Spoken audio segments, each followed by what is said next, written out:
1. Pause and hear this call. This moment is not an accident. Heaven has slowed everything around you to whisper something urgent into your spirit. You are standing in between two worlds, with one foot still touching what used to be, and the other already pulled toward what is to come. You feel it deep inside, that restlessness, that unsettled stirring, the undeniable knowing that your old life is no longer your home. Every sleepless night you've endured, every tear you shed in silence, was not wasted. They were signals that you could no longer remain in the patterns of yesterday. You have been marked by heaven. Your very soul is being summoned to rise, to awaken, and to recognize that the shifting you feel is divine. You are not crazy. You are not broken. You are chosen. The Spirit of God is confronting you right here. You've tried to ignore it, to delay it, to fit back into old spaces. But listen carefully. This is no coincidence. This is divine intervention. Heaven is drawing a line in the sand, saying, you can no longer go back. The old world is shutting its door, even as a new one opens before you. Do you feel the pull? That tension is proof that you are not like the rest. You were never designed to blend in, to live as though you had no greater purpose. You were placed on this earth for a reason that shakes the foundations of darkness. Even your enemies have sensed it. Your very presence unsettles them. This is why relationships ended without explanation. This is why opportunities slipped away, even when they looked perfect on the surface. This is why people misunderstood you, rejected you, and even ridiculed you. Heaven has been stripping you of what could never carry you into the future. It feels like loss, but it is actually preparation. Chosen one. You are being pulled out of one world so you can be established in another. Imagine standing on a threshold, a doorway where everything behind you calls for comfort and familiarity. But everything in front of you is filled with mystery and promise. That is where you stand today, between two worlds. And heaven's word to you is this: do not waver. Do not try to hold on to both. You cannot drag your old life into this new season. You cannot carry dead weight across the threshold. You must decide to step forward fully, even if you don't yet see the whole path. Chosen one. The threshold you face is holy ground. Few are invited to stand here, and fewer still have the courage to walk through. The voices of the past may whisper, reminding you of comfort, routine, and safety.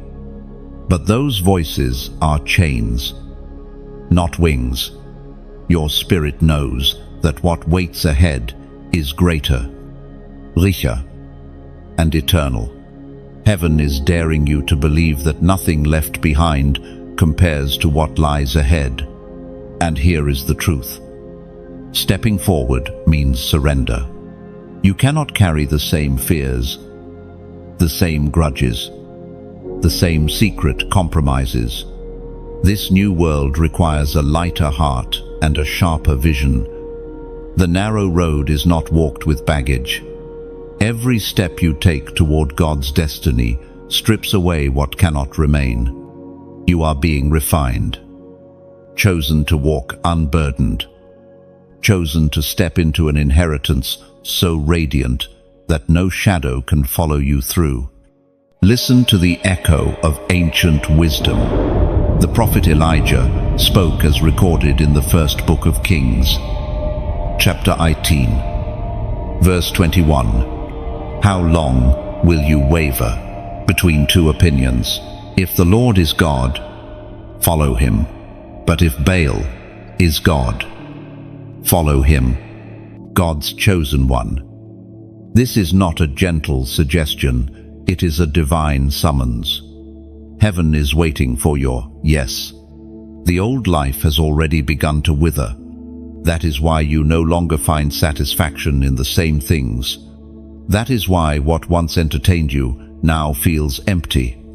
That is why your spirit groans with hunger for more.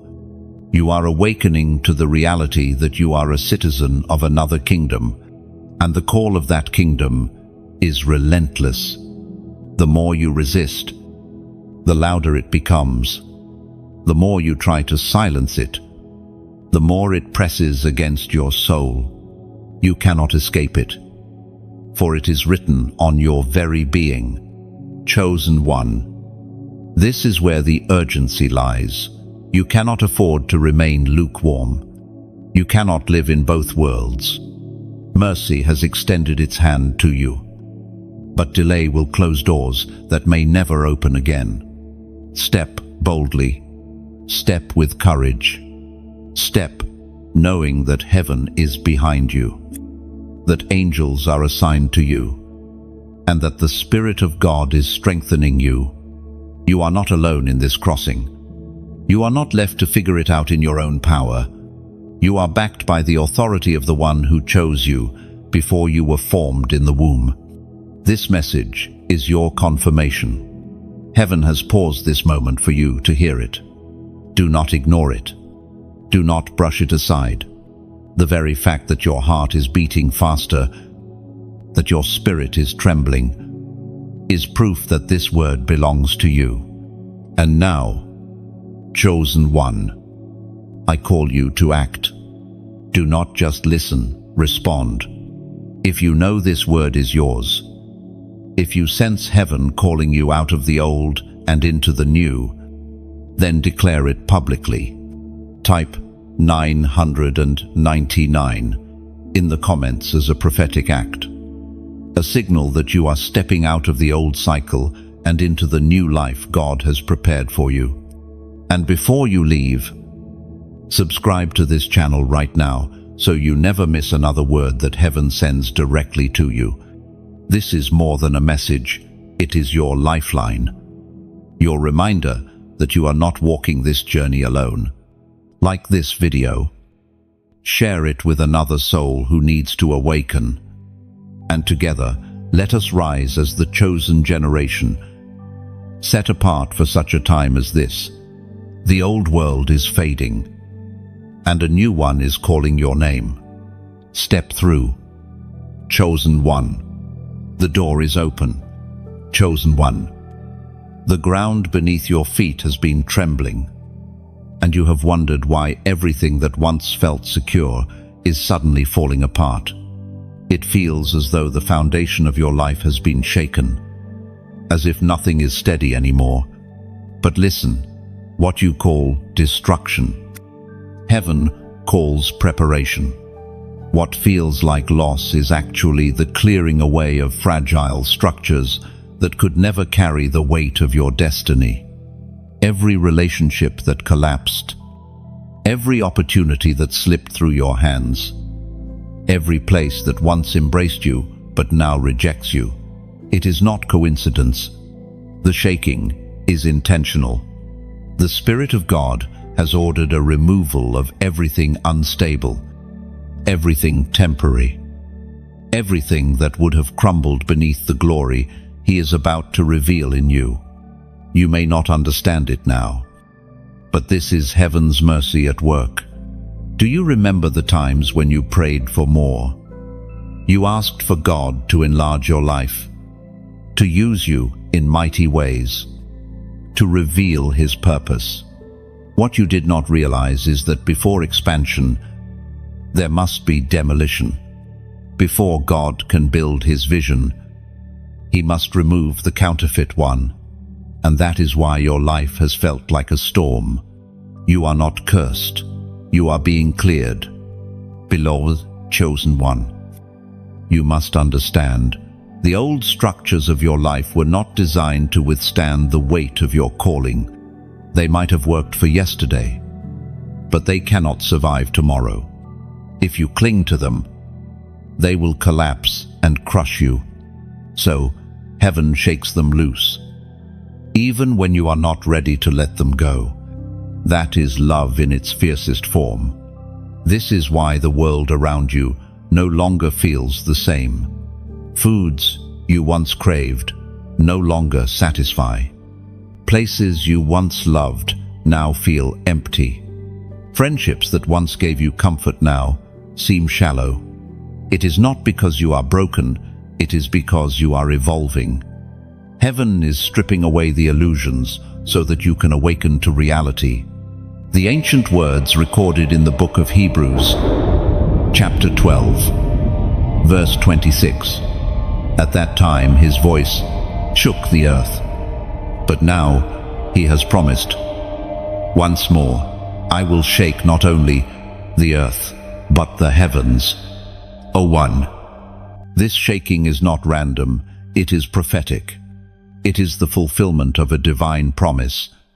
Everything that can be shaken will be shaken, so that only what is eternal may remain. Chosen one, you are living proof of that word.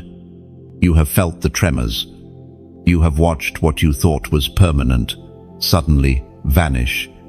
The things you once leaned on for identity and security have been pulled from beneath you. But do not despair. This is not the end. It is the beginning of something indestructible. Think of a house built on sand. It may look beautiful. It may shine under the sun. But when the storm comes, it collapses. That is what God is saving you from. He refuses to allow your destiny to be built on anything that will not last. He is ensuring that your future will stand strong. No matter what storms may come, you are not losing. You are being upgraded. You are not abandoned. You are being positioned. Heaven is shaking away the fragile so that the unshakable can be established. And though it feels painful, it is the mercy of God in disguise. Consider the seed that must break before the tree can grow. Consider the clay that must be crushed before the potter reshapes it. Consider the gold that must pass through fire before it shines. This is your life. Chosen one. The breaking is not your end, it is your transformation. Yes, you wept when you lost that friendship. Yes, your heart broke when that door slammed shut. Yes, you felt abandoned when that chapter ended before you were ready. But can you see it now? Each ending was making space for a new beginning. Each loss was clearing room for something greater. Each tear watered the soil of your future. The shaking does not mean you are weak. It means you are too strong to settle for less. God will not allow you to stay in comfort when you are called to carry glory. He will not let you settle in temporary places when your name is written in eternal books. The shaking is evidence that you are chosen. You may ask, why me? Why must I lose so much? Why does everything around me fall apart while others seem to live unbothered? Chosen one. The answer is this. Others may live small lives, but you are called to live greatly. Others may build on sand, but you are destined to build on rock. The shaking is not your punishment. It is your preparation for a life that will shake nations. The shaking of old foundations is also a test. Will you trust God when nothing feels secure? Will you believe His promises when everything around you screams otherwise? Will you cling to His hand when every other hand has let go? This is where your faith is forged. This is where your roots dig deeper. This is where you discover that your foundation is not in circumstances, but in the eternal God who cannot be moved. Chosen one. If you endure this shaking, you will emerge unshakable. If you remain faithful in this storm, you will walk in peace no storm can steal.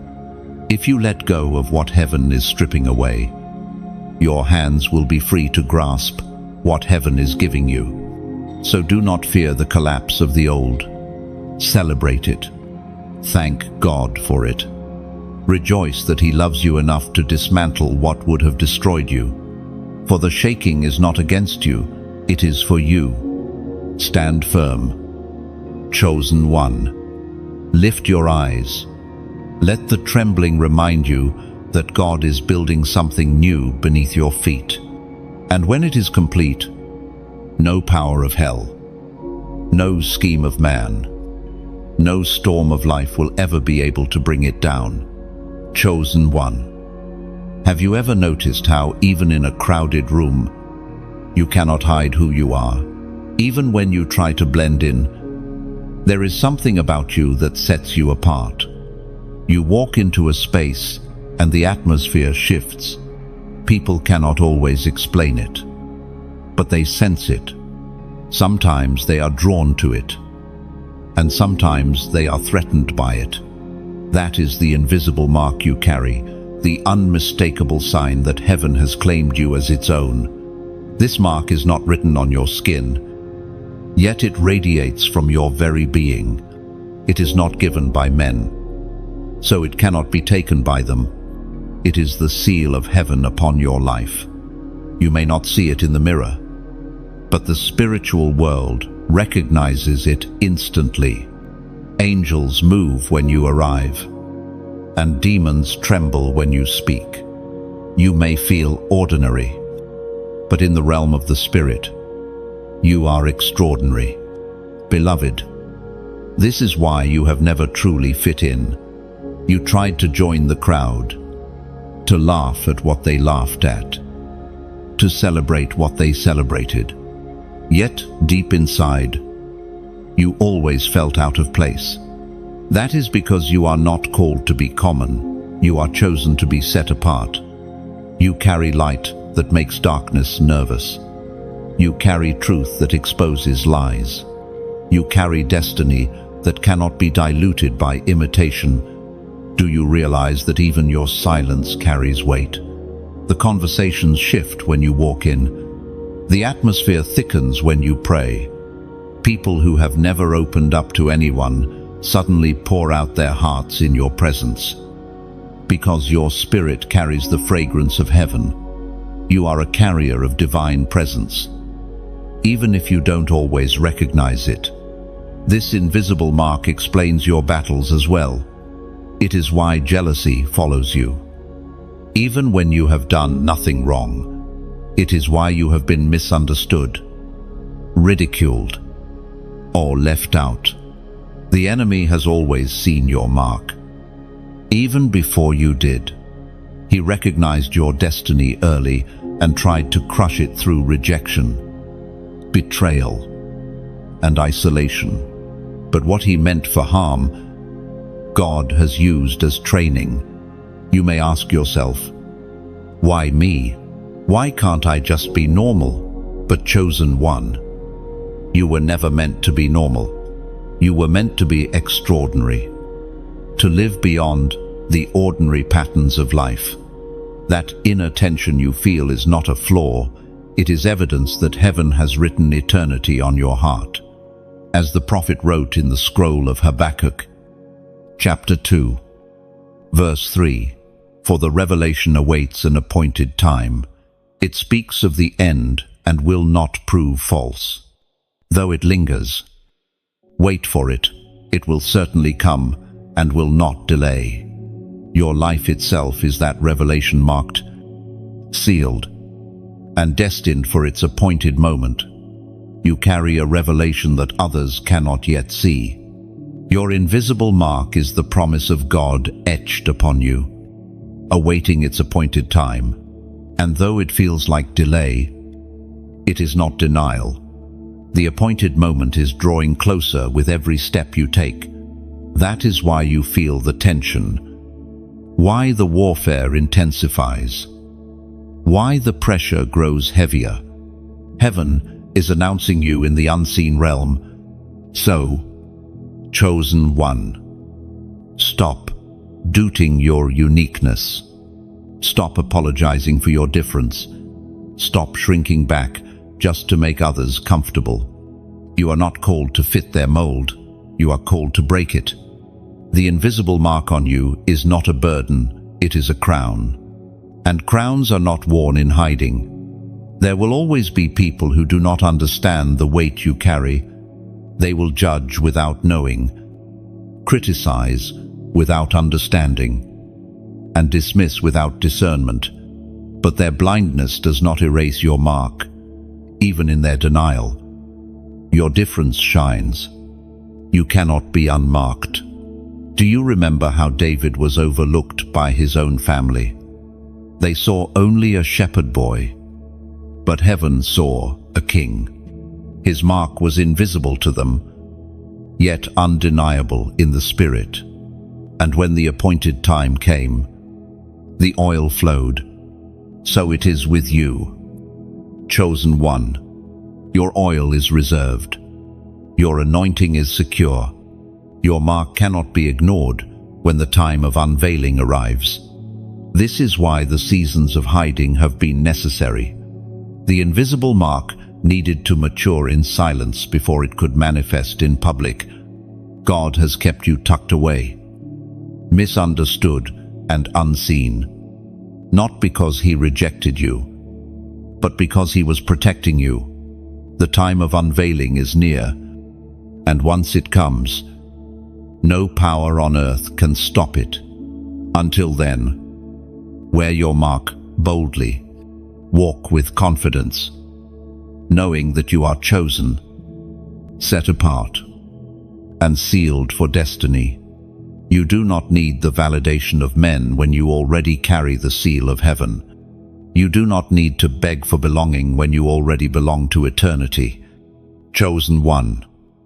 The invisible mark on your life is heaven's announcement.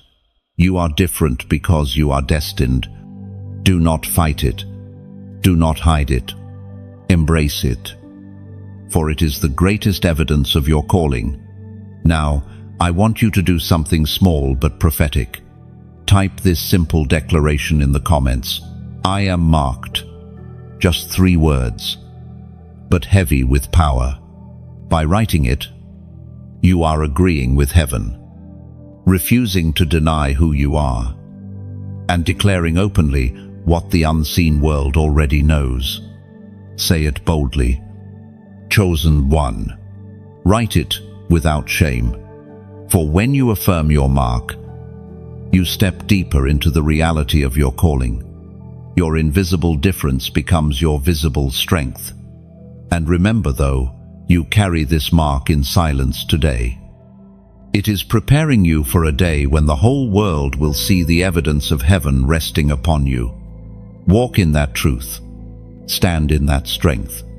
Live in that destiny. You are chosen, and your mark is forever.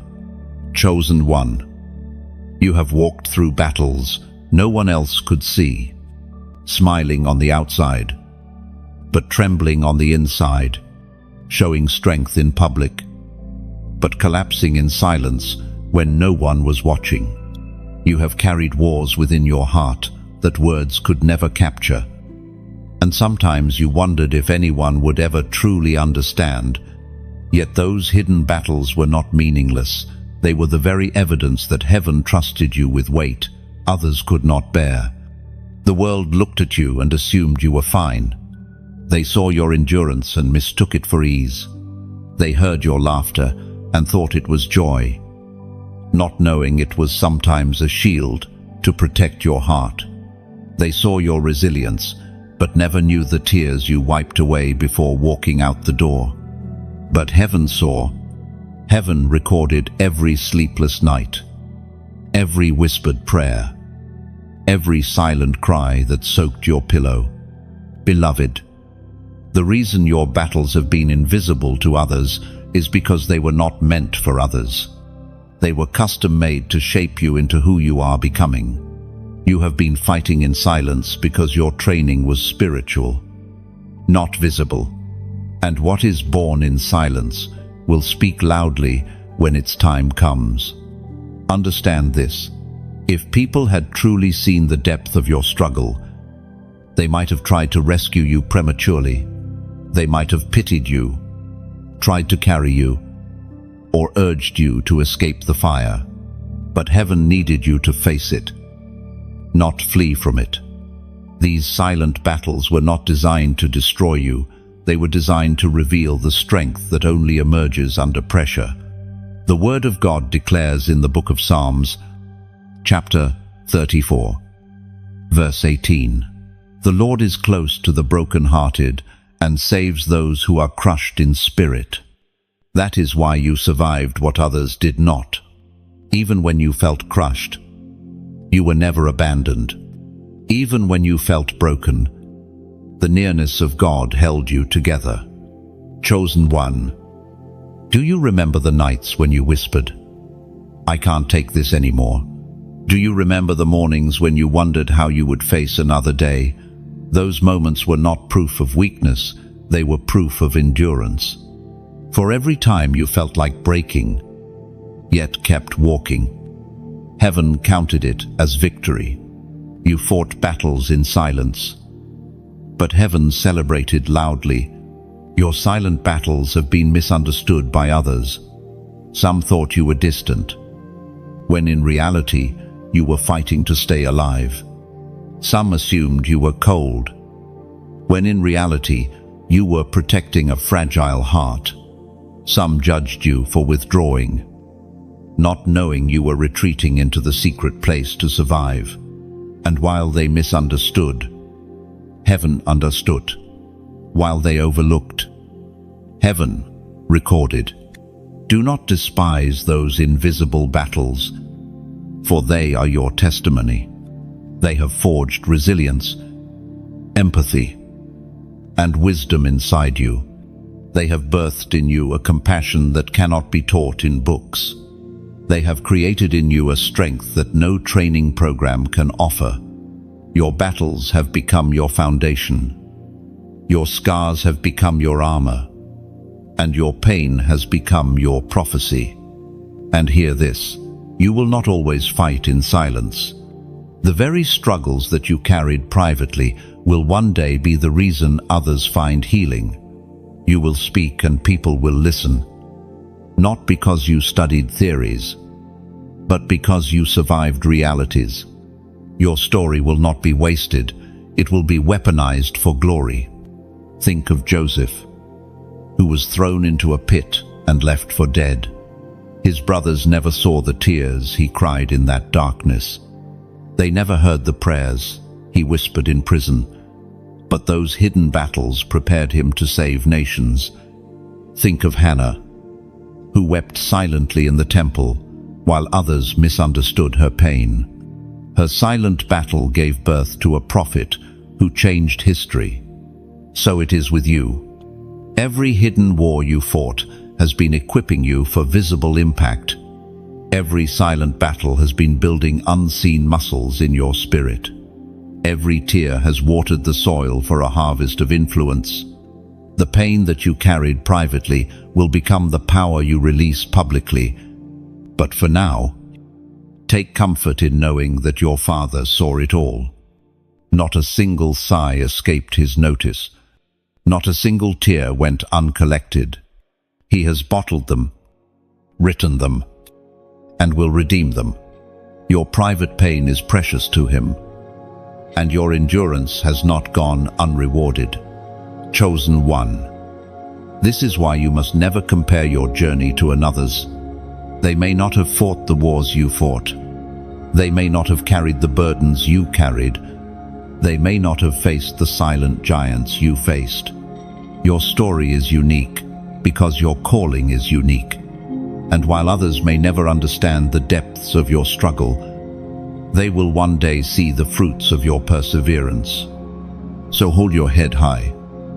Even when your heart feels heavy, stand tall. Even when your knees are weak, know that your silent battles have not made you less, they have made you more. More resilient, more discerning, more anchored, more prepared. The silence of your suffering is producing the sound of your future victory. Chosen one. The invisible struggles you endured are shaping you into someone who will carry authority in the visible world. And when the time of unveiling arrives, your life will shine as living proof that God is near to the brokenhearted and that His chosen ones are never truly abandoned. Do not despise the weight you carried alone, for it was in carrying it that you discovered who walks beside you. The world may never see the details of your battles, but they will see the results. They will see the unshakable peace, the unbreakable hope, the unstoppable light that flows from you. That will be your testimony that you fought in silence, but heaven turned your pain into power. Chosen one. Destiny is not something you stumble into by chance. Destiny pulls. It calls your name even when you try to run the other direction. It interrupts your plans, disrupts your comfort, and refuses to let you settle. That pull you feel in your spirit, the one you cannot explain but cannot ignore, that is heaven's hand upon you. You have felt it since childhood. Though you may not have had the words to describe it, you are marked. And because of that, you cannot escape. There were seasons when you tried to silence it. You pursued relationships, careers, or habits that you thought would drown out the sound of your calling. And for a while, it seemed to work. But then, the emptiness returned. The quiet hours whispered what you could not deny. There is more for you, no matter how much you tried to hide. Destiny kept pursuing you like a relentless shadow. Why? Because what heaven has placed inside of you is eternal. It cannot be erased by failure, silenced by shame, or delayed by distraction. You may take detours, but the pull always brings you back. You may resist, but the call never stops echoing. You are chosen. And nothing, neither your past nor your fears, can cancel what heaven has written over your life. As the apostle reminds us in his letter to the Romans, chapter 11, verse 29, "For God's gifts and His call are irrevocable." That means what He has given you, no one can take away. What He has spoken over you, no one can silence. What He has marked you for, no one can cancel. Chosen one. Destiny is not polite. It will not wait quietly in the corner of your life. It will press until you acknowledge it. That pressure you feel is not punishment. It is purpose, refusing to be ignored. Even when you try to live small, something inside of you insists that you were made for more. That is the divine pull. You may wonder, why can't I just be like everyone else? Why can't I just live normally without this constant restlessness? The answer is simple. You were never meant to be normal. You were designed for greatness, not the kind that inflates the ego, but the kind that shakes nations, heals hearts, and shifts atmospheres. Greatness not defined by fame, but by obedience. Greatness that leaves an eternal imprint. And here is the truth.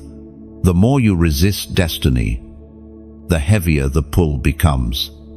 The more you try to ignore it, the louder it echoes. It is like a river inside you. If you dam it up, it floods. If you block it, it breaks through. The only peace you will ever truly know is in surrendering to the flow. This is why the old life is crumbling. This is why familiar patterns no longer satisfy. This is why you feel caught between two worlds. Heaven refuses to let you settle for less. The pull of destiny is tearing you away from the temporary and drawing you into the eternal. You have felt the tension, moments where you are tempted to go back to old habits. Yet, something stops you. Situations where you try to compromise. Yet your spirit won't let you. That is destiny's hand pulling you forward. It will not allow you to destroy yourself, because heaven has invested too much in you. Chosen one. You are not crazy. You are not broken. You are not lost. You are simply being pulled by something greater than you. And that pull will not stop until you step fully into who you were created to be. Now let me pause here. If these words are striking your spirit, if you feel that undeniable tug as you read, it is not an accident. It is heaven confirming what you already know inside. And because this message is too important to keep to yourself, I encourage you, share it. Not just with strangers, but with the people you know are feeling the same invisible pull. Sometimes all it takes is one word of confirmation to save a life from giving up. And if you know you've been chosen, don't just read silently. Make sure you stay connected to messages like this. Subscribe, not because it helps a channel, but because it helps you remain in the flow of reminders that keep your spirit strong. Sometimes all it takes is one whisper at the right moment to keep you from turning back. This is your lifeline. Hit the like button if this resonates with you. Not for numbers, but as your personal yes to heaven's pull. Let it be a small act of agreement that says, I recognize my destiny. I will not resist it anymore. End quote. Because chosen one, destiny is not waiting for tomorrow. It is pressing on you today. You are not far from your breakthrough. You are not years away from your purpose. You are standing at the edge of it right now. All you need is the courage to step forward, to stop resisting, and to say, yes, Lord, I will go where you send me. No, and when you do, you will discover that everything you lost, everything you released, everything you wept over, it was all making space for the greater glory that was waiting. Destiny never takes without giving more.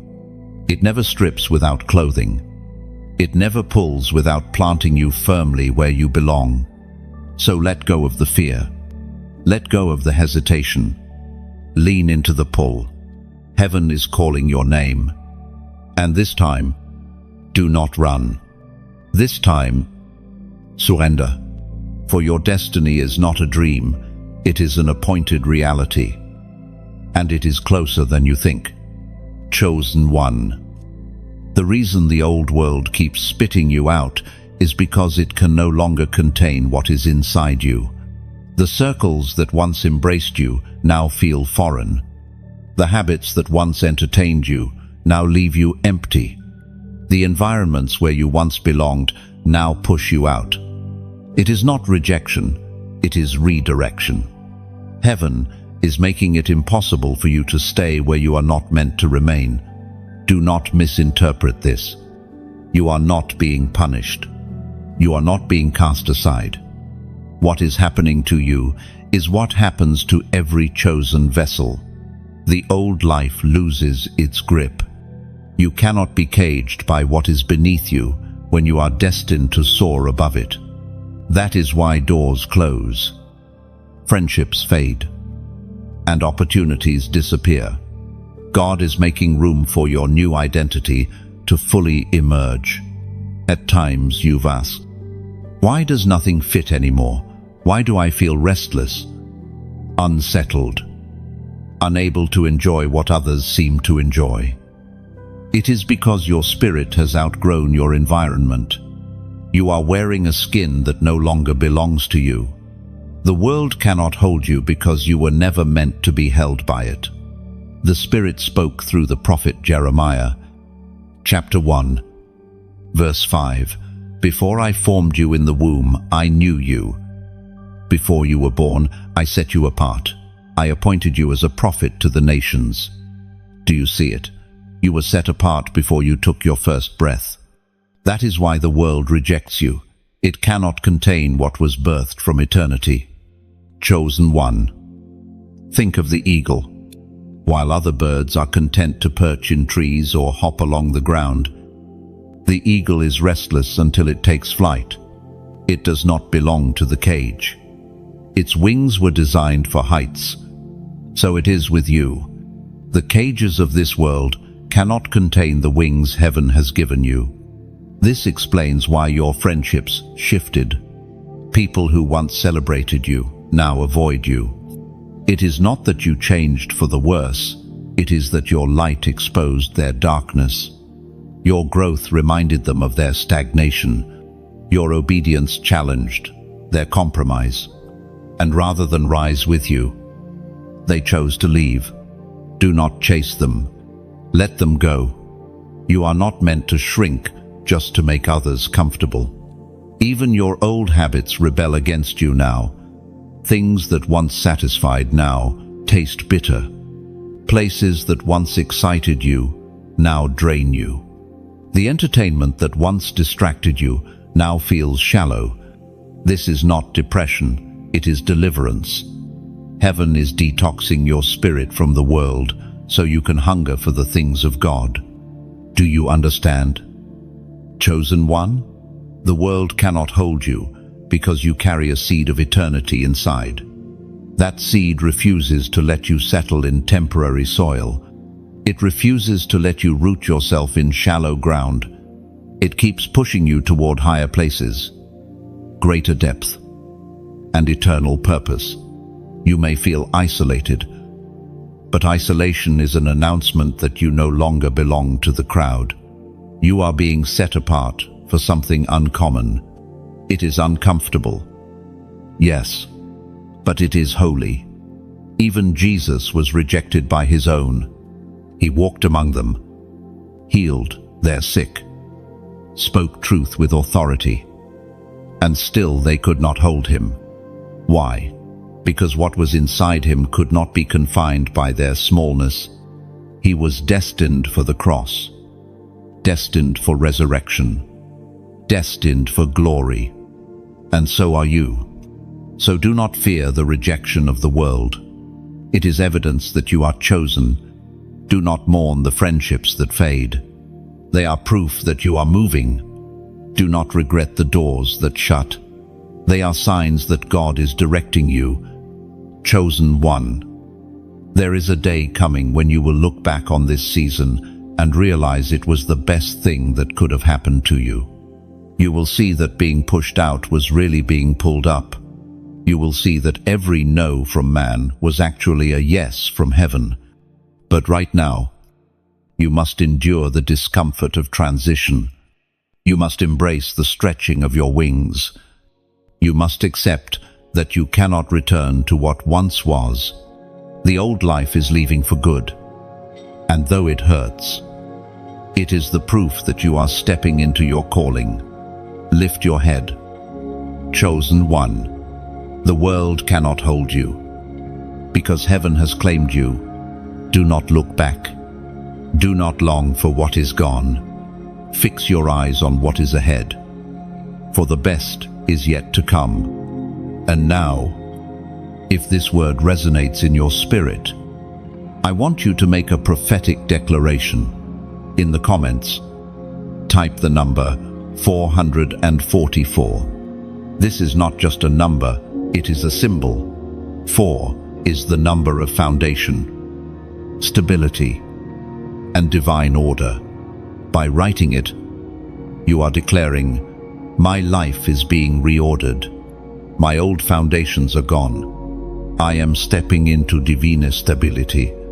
It is your way of saying, the world cannot hold me, for I am anchored in heaven. Let that number be your confirmation, your visible sign of an invisible truth.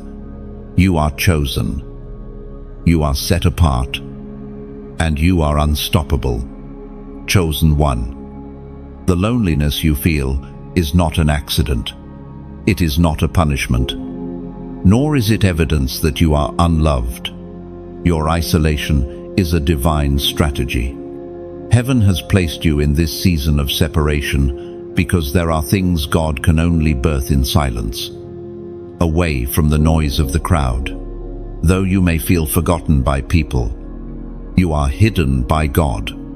Think of how a seed grows. It is placed deep in the soil, covered in darkness, unseen by every eye. For a time, it appears lifeless. No one can tell what is happening, but in that hiddenness, roots are forming, strength is being built, life is preparing to break forth. That is your story. This isolation is your soil. Your unseen season is where roots are growing that will hold you when the winds of destiny blow. There were times you begged God for companionship, for people who would understand your heart, for company that would ease the ache of solitude, and yet the answer you heard was silence. That silence hurt, but it was holy, because what God is planting in you cannot be contaminated by too many voices. Too many hands can spoil the purity of what He is creating in you. Chosen one, you have been misunderstood in this season. People thought you were avoiding them, when in truth, heaven was pulling you away. They assumed you were bitter, when in reality, you were being set apart. They thought you were drifting, when in fact you were being drawn. Your isolation is not weakness, it is consecration. The voice of God thundered in the book of Exodus, chapter 33, verse 11. The Lord would speak to Moses face to face, as one speaks to a friend. Where did this encounter happen? In the tent of meeting, away from the noise of the camp, alone. Moses had to step away from the crowd in order to hear the voice of God clearly, and so must you. It is in this place of solitude that your ears sharpen, surrounded by people. It is easy to confuse their voices with God's, but in isolation, the only voice left is His.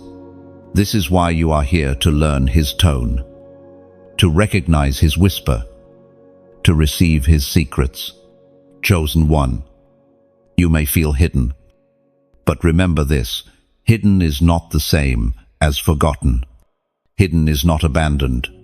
Hidden means protected, reserved, preserved for a time that has not yet arrived. Think of precious jewels kept in vaults.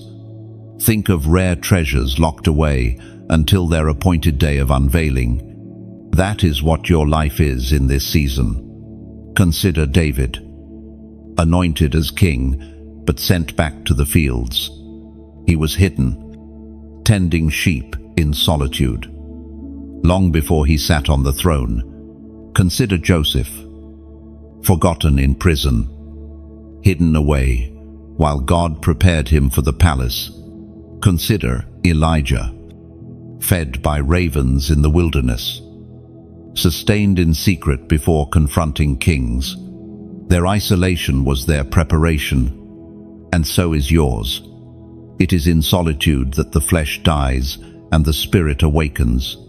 When there are no distractions to lean on, you are forced to lean on God. When there are no crowds to applaud you, you learn to find satisfaction in His approval alone.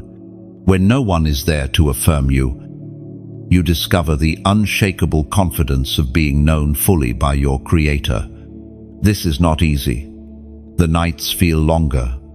The silence feels heavy. The absence of familiar voices stings. Yet the beauty of this season is found in what it produces. It produces a hunger for God's presence. It produces resilience in your spirit. It produces clarity in your vision. These fruits will remain with you long after the season of isolation ends. Chosen one, your isolation is not endless. Seeds do not remain buried forever. In the appointed time, the soil gives way to sprouting. Roots break forth into stems, and stems into fruit. So it will be with you. But for now, trust the process of hiddenness. Allow the solitude to do its work. Resist the urge to rush into visibility before your roots are strong. You may be tempted to compare yourself to others in this season. You see them building, thriving, succeeding, surrounded by people, while you feel tucked away in silence. Do not compare. Their process is not yours. Their roots are not your roots. Their calling is not your calling. Heaven has reserved you for something that cannot be copied or rushed. Let your isolation remind you of intimacy. Every time the loneliness aches, see it as an invitation to deeper fellowship with God. When you long for voices, seek His voice. When you crave company, step into His presence. When you feel unseen, remember that the one who sees all is watching you with delight. Chosen one, do not despise this season. The world will one day see what heaven has been forming in secret. Your hidden years will become your testimony of endurance, faith, and consecration. And when the day of unveiling comes, you will carry an authority that cannot be faked, because it was forged in solitude. Your isolation is not wasted. It is working. It is preparing. It is strengthening. Heaven's strategy is unfolding, even when you cannot see it.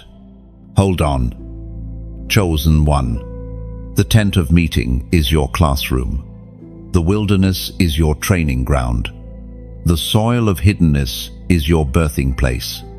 Trust the strategy, even when you do not understand it. Chosen one. There is a reason darkness has always tried to suffocate you, silence you, and surround you. It is not because you are weak, but because you are dangerous to the kingdom of darkness. The light you carry is not ordinary, it is disruptive. Even without speaking a word, your presence interferes with the enemy's agenda. That is why the attacks against you have often been fierce, sudden, and unexplainable. You wondered why you faced resistance when you did nothing wrong. You wondered why certain people disliked you without cause. You questioned why storms came to your life seemingly out of nowhere. The truth is simple. Your very existence is a threat. Darkness fears you, not because of who you are in the natural, but because of the fire you carry in the spirit. We are reminded through the writings of David in the Psalms, chapter 27, verse 1. The Lord is my light and my salvation, whom shall I fear? The Lord is the stronghold of my life, of whom shall I be afraid? Your light does not come from yourself, it comes from the Lord, who is your light and salvation. This is why the darkness trembles when you walk into the room. Chosen one. Notice how often the enemy tried to silence you before you discovered your voice. From childhood, you faced rejection, criticism, and lies designed to crush your confidence. Why? Because the enemy knew that once you discovered the truth of who you are, your voice would pierce the atmosphere like a sword. So he tried to break you before you could rise. But you are still standing. That is proof enough that darkness failed. Every time you survived what was meant to kill you, your light grew brighter. Every tear became oil. Every scar became proof that you could not be extinguished. The enemy thought he had you, but each attack only confirmed your resilience. You are still here, still burning, still radiating, because heaven has placed within you a flame that cannot be quenched. This light is not passive, it is confrontational. When you walk into a space, it challenges what is hidden. That is why people feel uneasy around you. That is why secrets come to the surface in your presence. That is why lies unravel and truth is revealed. The light you carry exposes what darkness wants to keep hidden. Chosen one. This is why you have felt different all your life. You were never meant to be neutral. You are a disruptor, a breaker of cycles, a torchbearer. And because of this, you will always feel resistance when you step into dark places. But do not mistake resistance for defeat. Resistance is proof that you are effective. Think of a lamp lit in a dark room. The darkness does not debate, it flees. Your spirit carries that same force. And though the enemy may roar, he cannot withstand the flame burning in you. He may try to intimidate, but he cannot extinguish. The light within you was placed there by the Creator himself, and no scheme of man or demon can snuff it out. You have also noticed that people are drawn to you, often confiding in you without knowing why. This is because your light offers safety. It signals hope to weary souls. You are like a lighthouse on a stormy shore, guiding ships that might otherwise crash. This is not coincidence, it is calling. Heaven has entrusted you with a radiance that draws the broken and heals the weary. And yet, the enemy hates this. He will try to make you doubt your worth, to dim your light through shame, fear, or exhaustion. He will whisper lies that say, "You are not enough," or "You are too much." But remember this, your light was never meant to please men, it was meant to glorify God. Chosen one. Do not hide. Do not shrink. Do not cover your flame to make others comfortable. Light was never designed to blend with darkness. It was designed to replace it. And every time you refuse to compromise, every time you stand in truth, every time you walk in love, your light grows stronger. This is why the journey has been so hard. You were forged in fire because the world needs the flame you carry. Your struggles have been preparation for the moment when your light will blaze forth without apology. And when it does, chains will break, atmospheres will shift, and people will awaken. Think of Gideon, who saw himself as weak, yet was called a mighty warrior. His very presence brought victory when aligned with God's command. Think of Esther, who lived in silence until the moment her voice saved a nation. Think of Paul, once blinded by darkness, later becoming a torch that carried light across nations. Their light disrupted entire systems. Yours will too. Chosen one. The world is darker than ever. Despair is rising. Deception spreads like wildfire, and fear grips hearts. But heaven has reserved you for such a time as this. Your light is the answer to someone's prayer. Your presence is the interruption to someone's bondage. Your voice is the key to someone's freedom. Do not underestimate yourself. The enemy already knows your power. He's been trying to stop you since the beginning. The question is, will you finally believe what heaven has declared about you? Will you embrace your role as a torchbearer? Even when it sets you apart, understand this: the brighter your light, the greater the resistance, but also the greater the impact. You are a walking testimony that darkness loses every time. And as long as you keep burning, the world around you cannot remain the same. So, walk boldly. Chosen one. Let your presence announce heaven's reality. Let your light declare war against shadows. Let every step you take remind darkness that its time is short. You are chosen for this, marked for this, and sustained for this. The light you carry is not just for you, it is for the world. Chosen one. Have you noticed how life has been stretching you lately? The pressure, the tests, the trials, they are not accidents.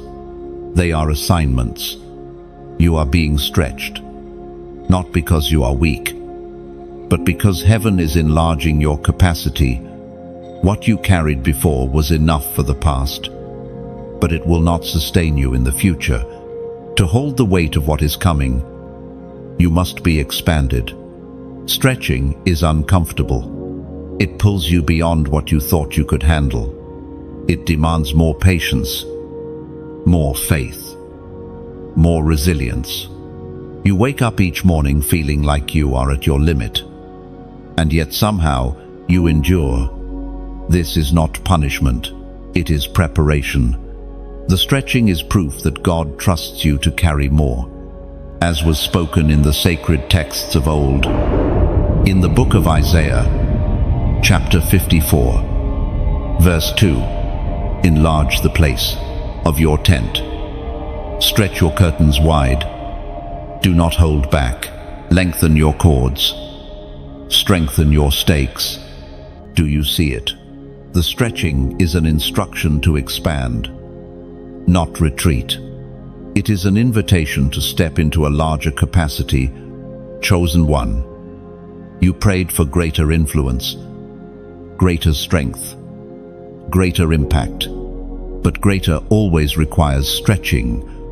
You cannot step into bigger territory with yesterday's endurance. You cannot pour into more lives without deeper wells. You cannot carry greater glory without broader shoulders. That is why this season feels heavy, because heaven is enlarging your frame. The stretching happens in many ways. Sometimes it comes through relationships that challenge you. Sometimes it comes through responsibilities that overwhelm you. Sometimes it comes through battles that force you to grow.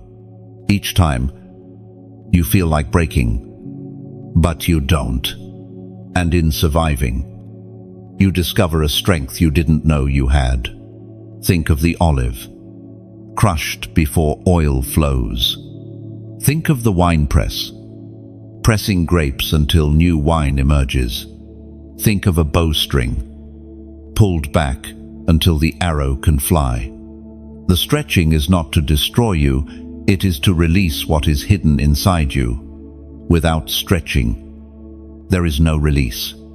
Chosen one. It may feel unfair. You look at others who seem to live at ease, while you face constant pressure. But you must understand, their calling is not yours. You are being prepared for something weightier, something higher, something eternal. The stretching is evidence of your assignment. And do not forget, stretching seasons are temporary. No bow is pulled back forever. No pressing lasts without release. The tension you feel is leading to breakthrough. The fire you endure is producing gold. The struggle you carry is creating strength that will astonish even you. Sometimes the stretching comes in the form of waiting. You prayed. You obeyed. You believed. And yet the answer seems delayed. But waiting itself is a stretch. It expands your patience, deepens your faith, sharpens your vision. In the waiting, you are being prepared for the very thing you long for. Other times, stretching comes through loss. People you depended on suddenly leave. Doors you counted on suddenly close. Comforts you relied on suddenly disappear. In those moments, your heart feels torn, but through that tearing, your spirit grows. You learn to stand, not because everything supports you, but because God alone sustains you. Chosen one. Do not resist the stretch. Yield to it. Allow heaven to expand you, even when it hurts. For one day soon, you will see that the pressure was never meant to break you. It was meant to build you. The very weight that felt unbearable will become the foundation for your testimony. Think of Job, stretched through loss, yet restored with double. Think of Joseph, stretched through betrayal and prison, yet exalted to save nations. Think of Paul, stretched through trials, yet entrusted with revelation that still shakes the world. Their stretching was their preparation for glory. Yours is the same. The enemy wants you to believe the stretch means abandonment, but in truth, it means trust. God does not stretch those He has not chosen. He does not expand those He has not destined. You are being stretched because you are destined to carry more than most. Chosen one. If you can endure this season, your capacity will astonish even you. You will look back and realize that what once broke you no longer shakes you. You will see that your patience is deeper, your wisdom sharper, your faith unshakable. That is the fruit of the stretch. And now, as you read this, if your spirit recognizes this season, I want you to leave a simple declaration in the comments. Stretch me, Lord. Just 3 words, but they carry power. By writing it, you are aligning yourself with heaven's work. You are saying, I will not resist the process. I trust the stretch. I believe the expansion is for my good. No, write it boldly. Chosen one. Let it be your agreement with the process. The stretch will not destroy you. It will define you. It will shape you into the vessel heaven designed you to be. And when the stretching is complete, you will walk with a strength, authority, and capacity that no one can deny. So embrace it, endure it, trust it. For the stretch is not your end, it is your beginning. Chosen one. You cannot stop here. You may feel tired. You may feel weary. But heaven will not let you pause halfway. There is unfinished business resting on your shoulders. And no matter how much you try to convince yourself otherwise, you know, deep in your spirit, you cannot settle here. The God who began His work in you refuses to leave it incomplete. You have come far. Yes, you have survived storms, resisted temptations, overcome chains that others thought would hold you forever. But survival is not the end. You were not chosen merely to endure, you were chosen to finish.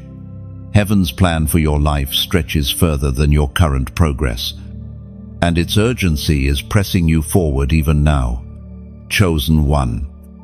Unfinished business feels like a fire that will not go out. You may try to bury it under distractions, but it still smolders within. You may attempt to silence it with excuses, but it keeps speaking louder. This fire is heaven's reminder that your life is not ordinary. You were not designed to end in mediocrity, but to carry an assignment until it echoes in eternity. That burden you feel is not oppression, it is destiny crying out, demanding to be fulfilled through your obedience. And do not forget this, the weight you carry is a sacred trust. God could have chosen anyone, but He chose you. He entrusted you with assignments that others were not built to bear. That is why your life has been marked by trials, but also by resilience. You may stumble, but you do not collapse. You may cry, but you do not quit. You keep rising because unfinished business is woven into your very being, and heaven will not let you stop short of the finish line. According to what is revealed in the book of Philippians, chapter 1, verse 6, being confident of this, that He who began a good work in you will carry it on to completion until the day of Christ Jesus. These words are your assurance. If God started the fire in your soul, He will not let it die halfway. If He called you, He will equip you. If He sent you, He will sustain you until the task is complete. Chosen one. Heaven's work in your life is not partial. It is not random. It is not temporary. It is complete, perfect, and eternal. That is why you feel the restlessness when you try to stop short. Why your spirit feels uneasy when you attempt to settle for less. Heaven is pulling you forward because unfinished business still waits for you. Think of Moses, who could not ignore the burning bush. Think of Jonah, who could not escape his assignment, even in the belly of the great fish.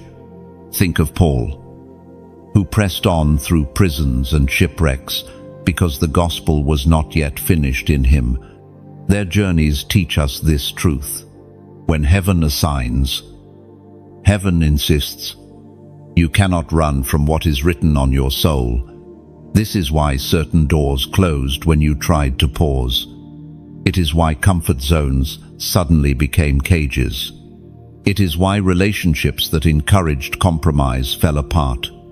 Heaven will not allow you to linger where your destiny cannot grow. The pull forward is relentless, not because you are cursed, but because you are chosen one.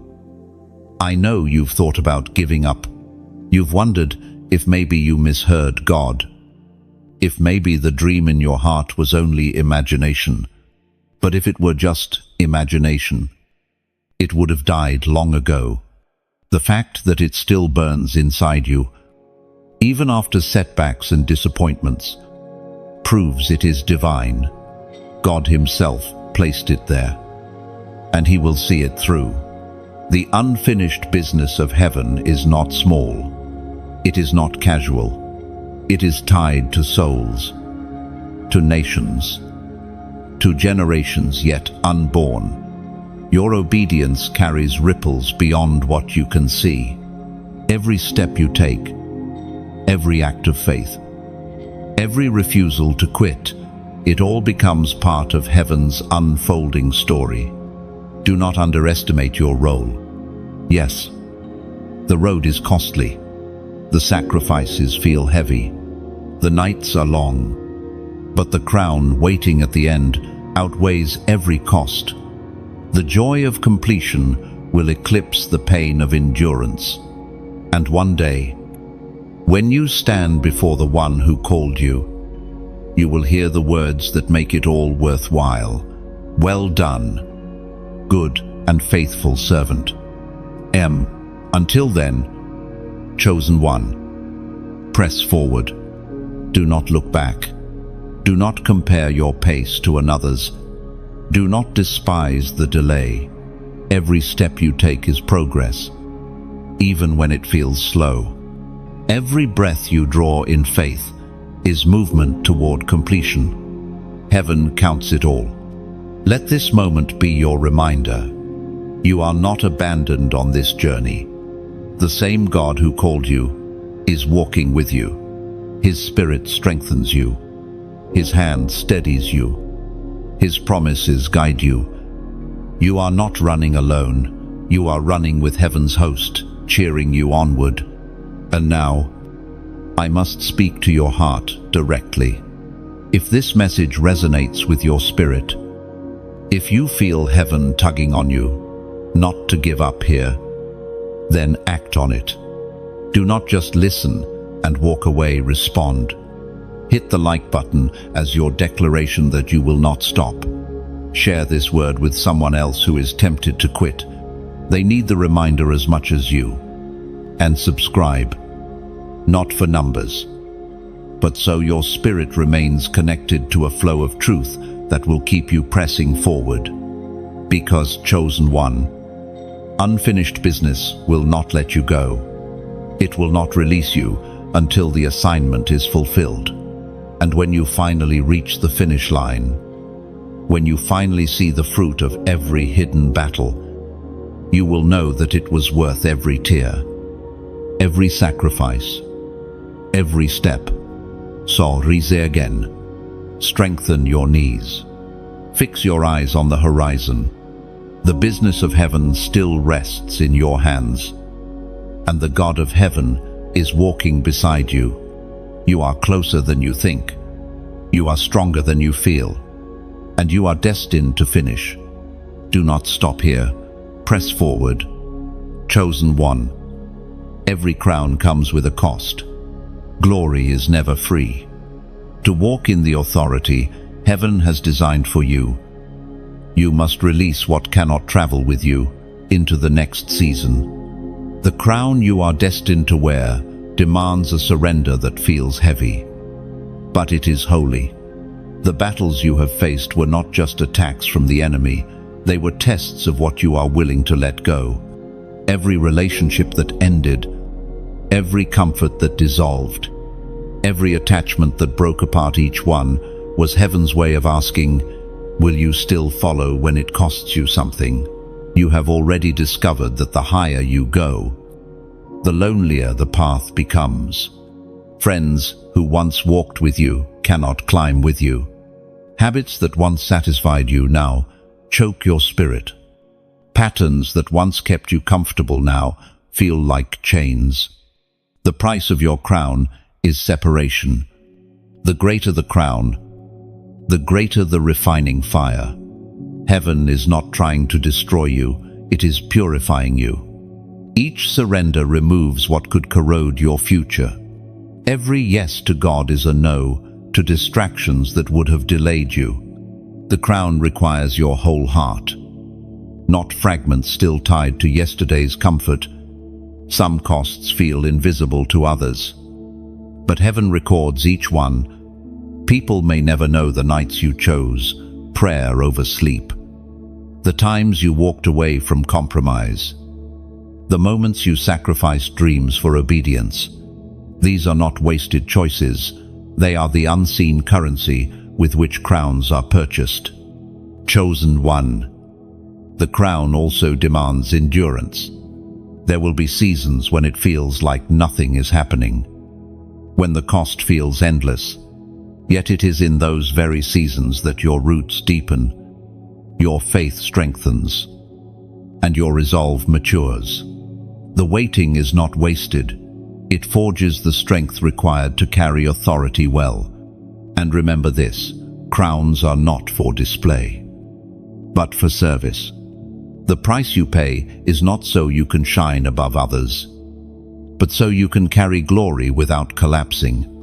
The world may see only the crown, but heaven sees the hidden sacrifices that made it possible. Wear it with humility, for it was not free. The prophet Elijah spoke, as recorded in the first book of Kings, chapter 19, verse 21. So Elisha left him and went back.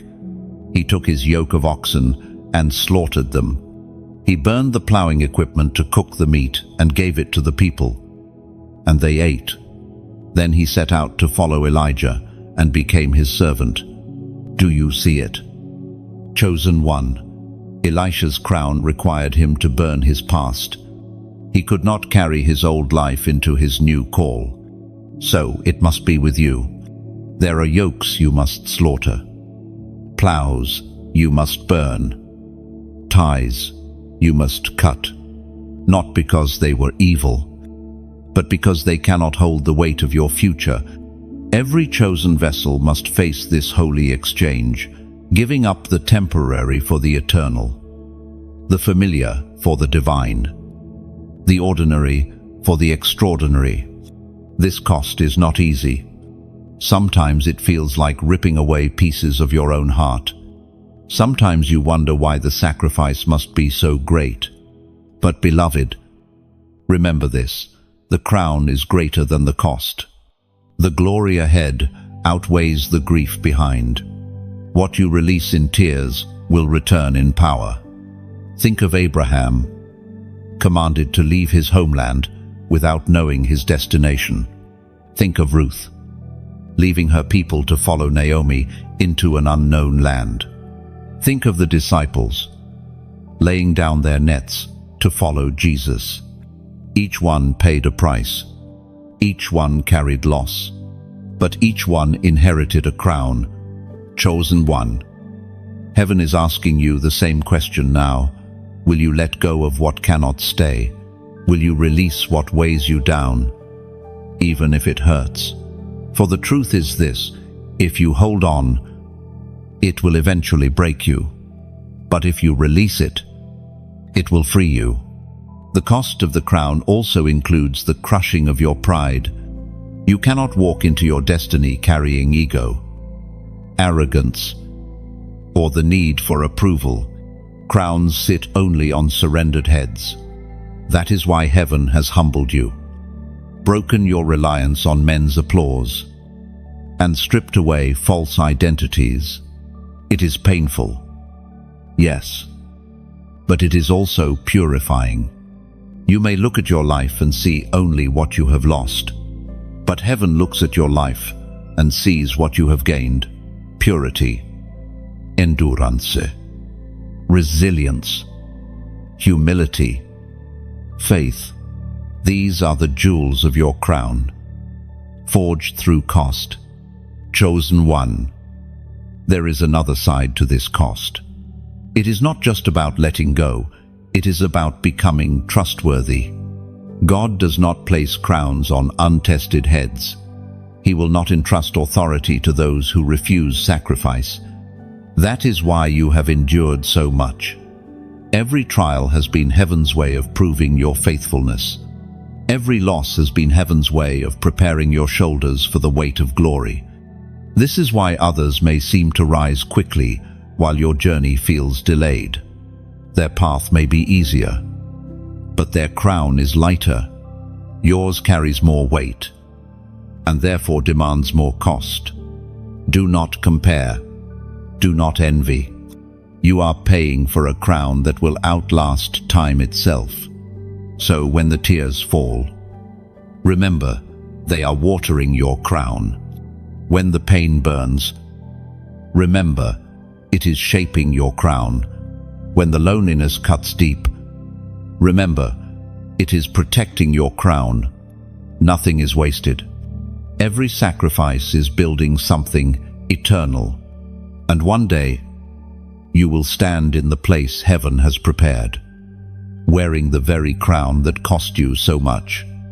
You will realize then that it was worth it, all the losses, the separations, the brokenness, for what you receive will far outweigh what you released. Chosen one. Do not fear the cost. Embrace it, for the crown is waiting. And heaven does not waste crowns. The path you walk may be costly, but it is holy. And though you may carry scars, you will also carry glory. Chosen one. You can feel it, even if you cannot explain it. Something in the unseen realm has shifted. The atmosphere around your life is not the same as it once was. What felt heavy is beginning to lift. What was unclear is starting to make sense.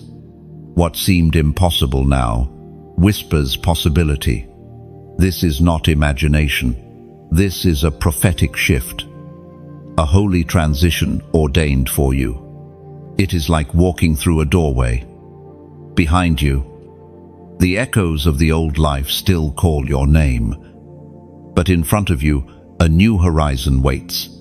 Your spirit senses it before your eyes can see it. You are caught in the in-between, where the old dissolves but the new has not yet fully manifested. This tension is proof that heaven is working on your behalf. Transitions often feel like storms. Winds rise, waves crash, and the familiar feels unstable. But storms are not meant to destroy you. They announce change. They signal that heaven is rearranging the pieces, breaking what cannot remain, and preparing to establish what is unshakable. Do not fear the shaking, for it is ushering you into alignment. Chosen one.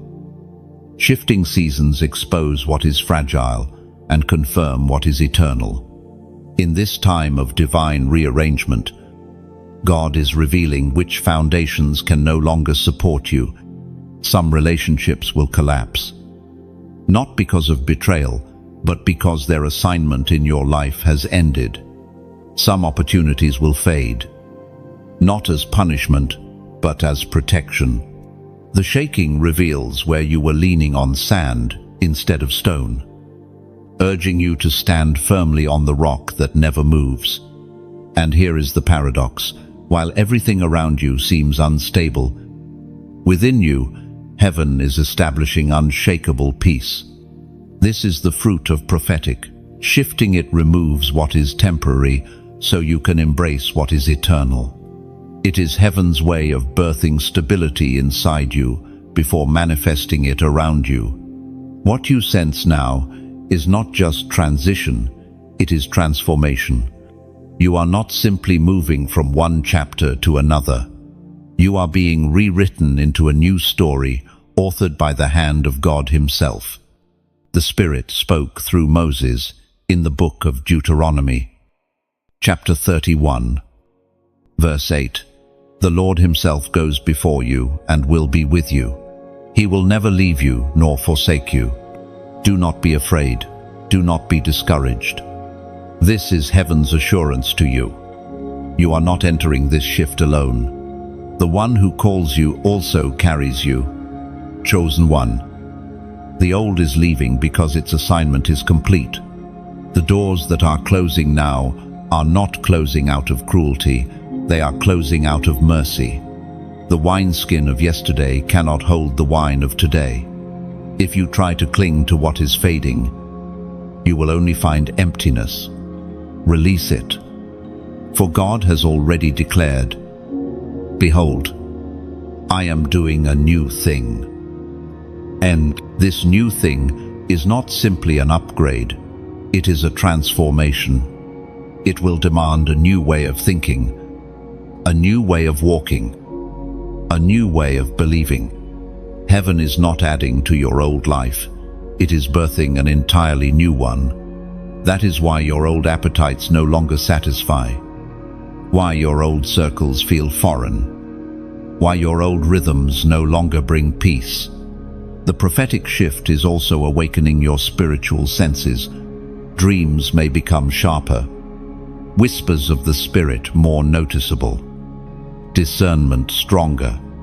Pay attention, for these are signs that heaven is tuning your heart to its frequency. You are being recalibrated to move in step with what God is unfolding. But hear this truth: transition requires trust.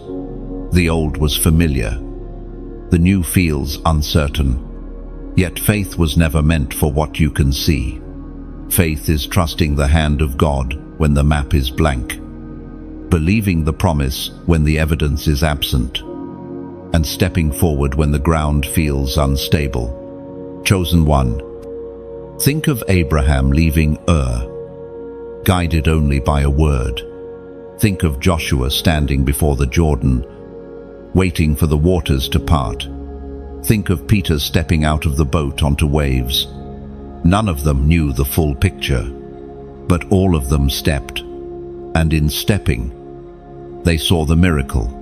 So it is with you. You are being asked to step into the unknown, trusting that the one who goes before you has already prepared the way. Fear will whisper, doubt will rise, but obedience is your answer. The shift will not make sense to your mind, but it will resonate with your spirit. Trust that resonance. It is heaven's compass inside you. This season may feel like loss, but it is actually gain in disguise. You are shedding what cannot come with you, like a traveler leaving behind unnecessary baggage. The lighter you travel, the further you will go. The things that seemed essential yesterday are weights today.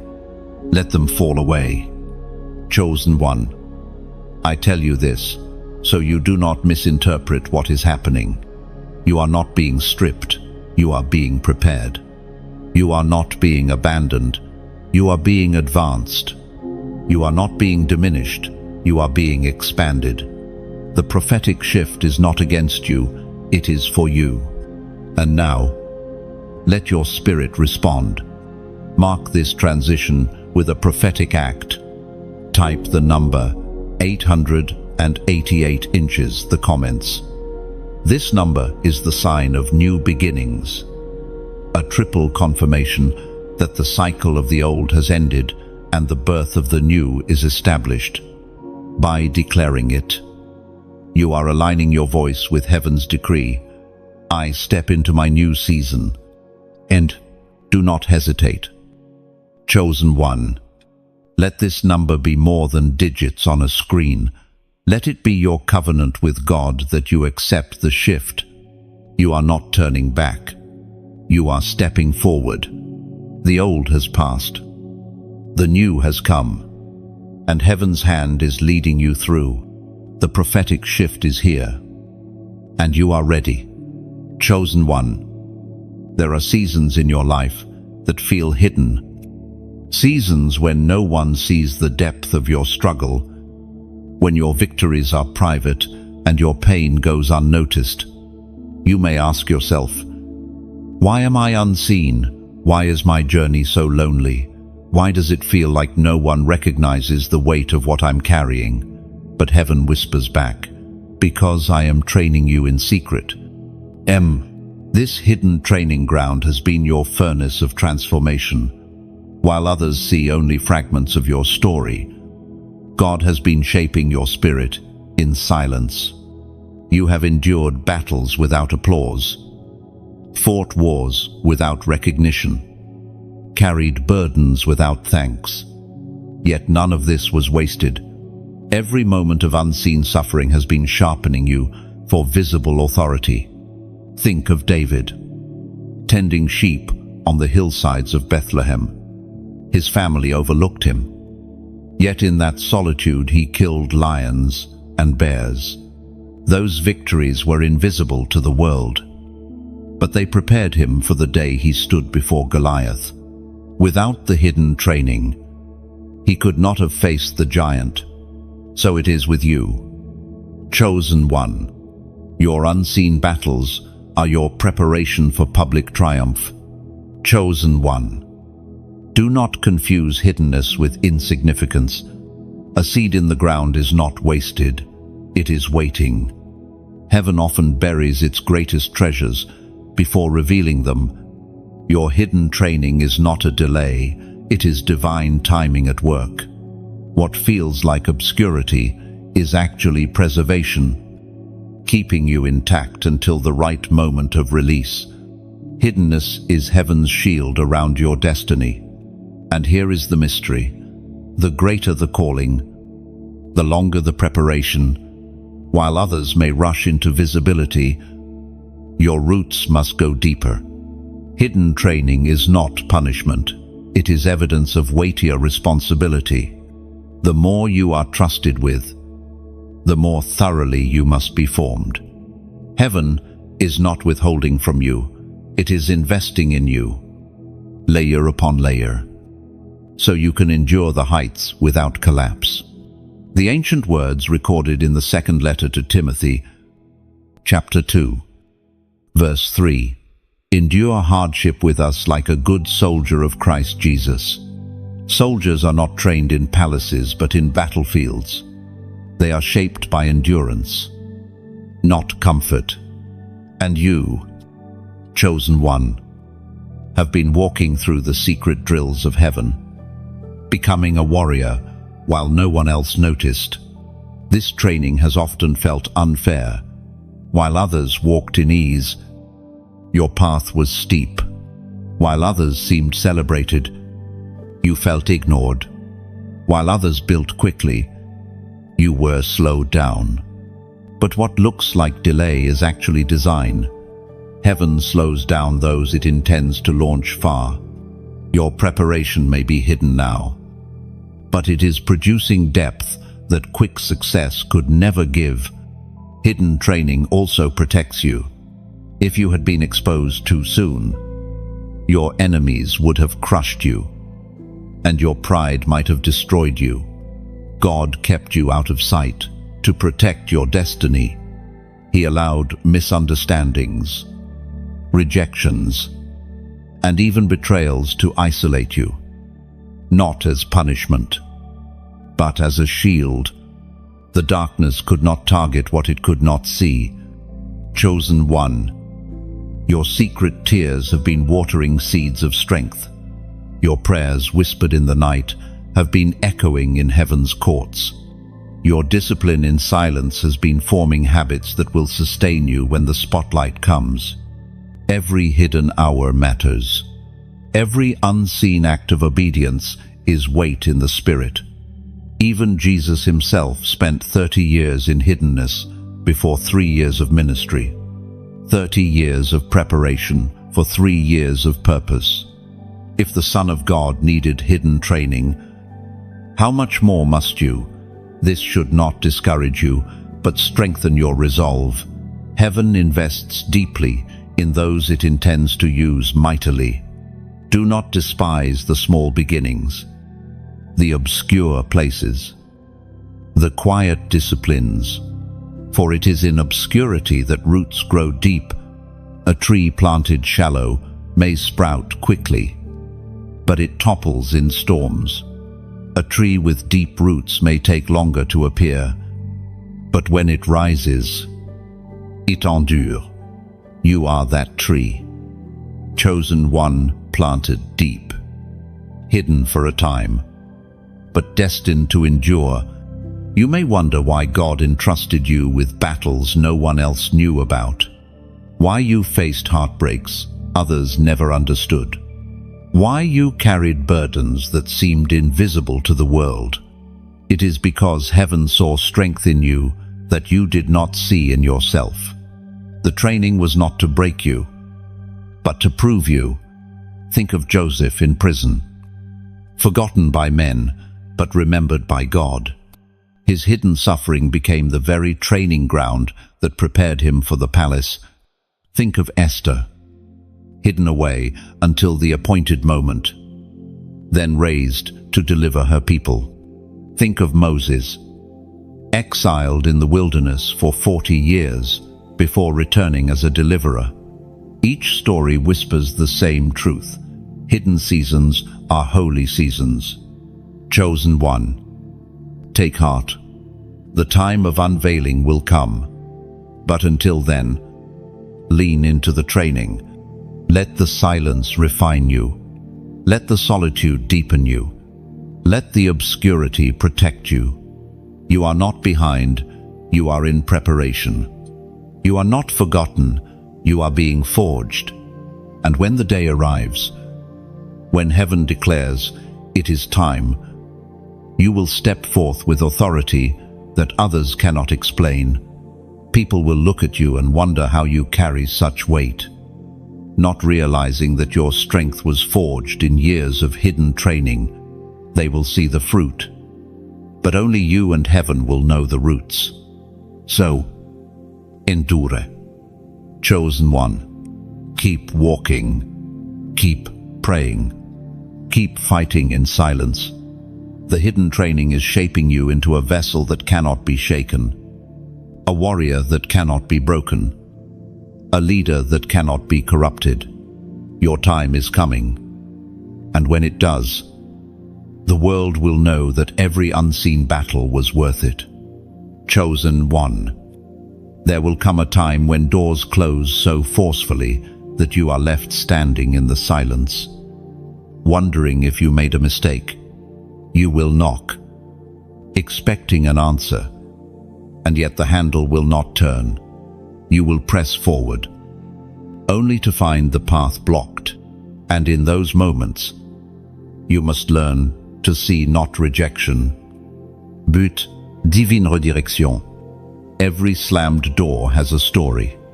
Some doors closed because you were ready to enter, but the room on the other side was not ready for you.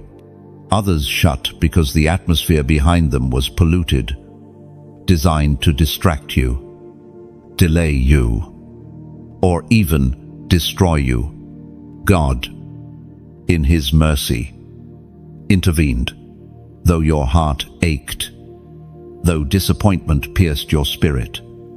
His hand was shielding you from what would have broken you. It is difficult in the moment to accept this truth. When you prepared yourself for the opportunity, when you prayed and believed for the outcome, and then suddenly the chance vanished. The pain feels unbearable. Your mind replays every detail, asking what you did wrong. Yet heaven whispers, nothing was wrong with you. The door was simply not yours. The apostle reminds us in his letter to the Corinthians, the first book, chapter 16, verse 9, because a great door for effective work has opened to me, and there are many who oppose me. Do you see? Chosen one, there are doors. God opens and doors he closes. And sometimes opposition itself reveals which door is appointed. This is why discernment is critical. Not every open door is from heaven, and not every closed door is from the enemy. Sometimes the enemy imitates opportunity to lead you astray. Other times, God himself blocks the path to save you from detours that look appealing but end in destruction. The slam of a door may sting, but it saves. Chosen one, recall the times when you wept over closed chapters. Looking back now, you see how those endings protected your soul. That relationship you longed for, had it continued, it would have drained your purpose. That position you begged for, had you received it, it would have locked you in a cage of compromise. That friendship you fought to keep, had it remained, it would have delayed your growth. What once felt like devastation was actually deliverance. The pain of a closed door is real. God does not minimize it, and neither should you. Yet, he calls you to trust beyond the pain, to believe that his no is often a louder yes to something greater. Closed doors are not walls meant to imprison you. They are shields meant to protect you until the right door opens. Sometimes, God allows a door to shut to test your obedience. Will you still follow him when the opportunity you desired is withheld? Will you trust his timing when your own timeline shatters? Will you keep walking in faith even when your expectations crumble? These moments reveal whether you follow God for his gifts or for his heart. Chosen one. Even Jesus faced closed doors. In his own hometown, he was rejected. In Gethsemane, he prayed for the cup to pass. Yet heaven's silence confirmed it must remain. His surrender to those closed doors led to resurrection. And if the Son of God walked through rejection and denial, so will you. Yet his story proves that beyond every closed door lies a greater victory. Do not despise the season of unanswered prayers. Do not curse the places where doors shut before you could enter. Instead, see them as altars of trust. Each slammed door is an invitation to lean more deeply on God's guidance, to say with your life, "Not my will, but yours be done." On Chosen one, your destiny is too precious to be wasted on wrong opportunities. Heaven is not cruel in closing doors, it is careful. God knows what you cannot yet see. He knows the traps hidden behind the shining invitations. He knows the snares disguised as blessings. He knows which rooms would shrink your calling instead of expanding it. This truth should free you from the fear of missing out. You cannot miss what was never meant for you. You cannot lose what was never assigned to you. What heaven seals shut is no longer your concern. What heaven opens, no power of darkness can close. Your responsibility is simply to walk faithfully until the appointed doors swing wide. Chosen one, hear this clearly. Your life is not defined by the doors that closed. It is defined by the God who leads you. Each no has been positioning you for the ultimate yes. Each rejection has been carving a straight path toward your true purpose. Each slammed door has been heaven's way of aligning you with the destiny written over your life.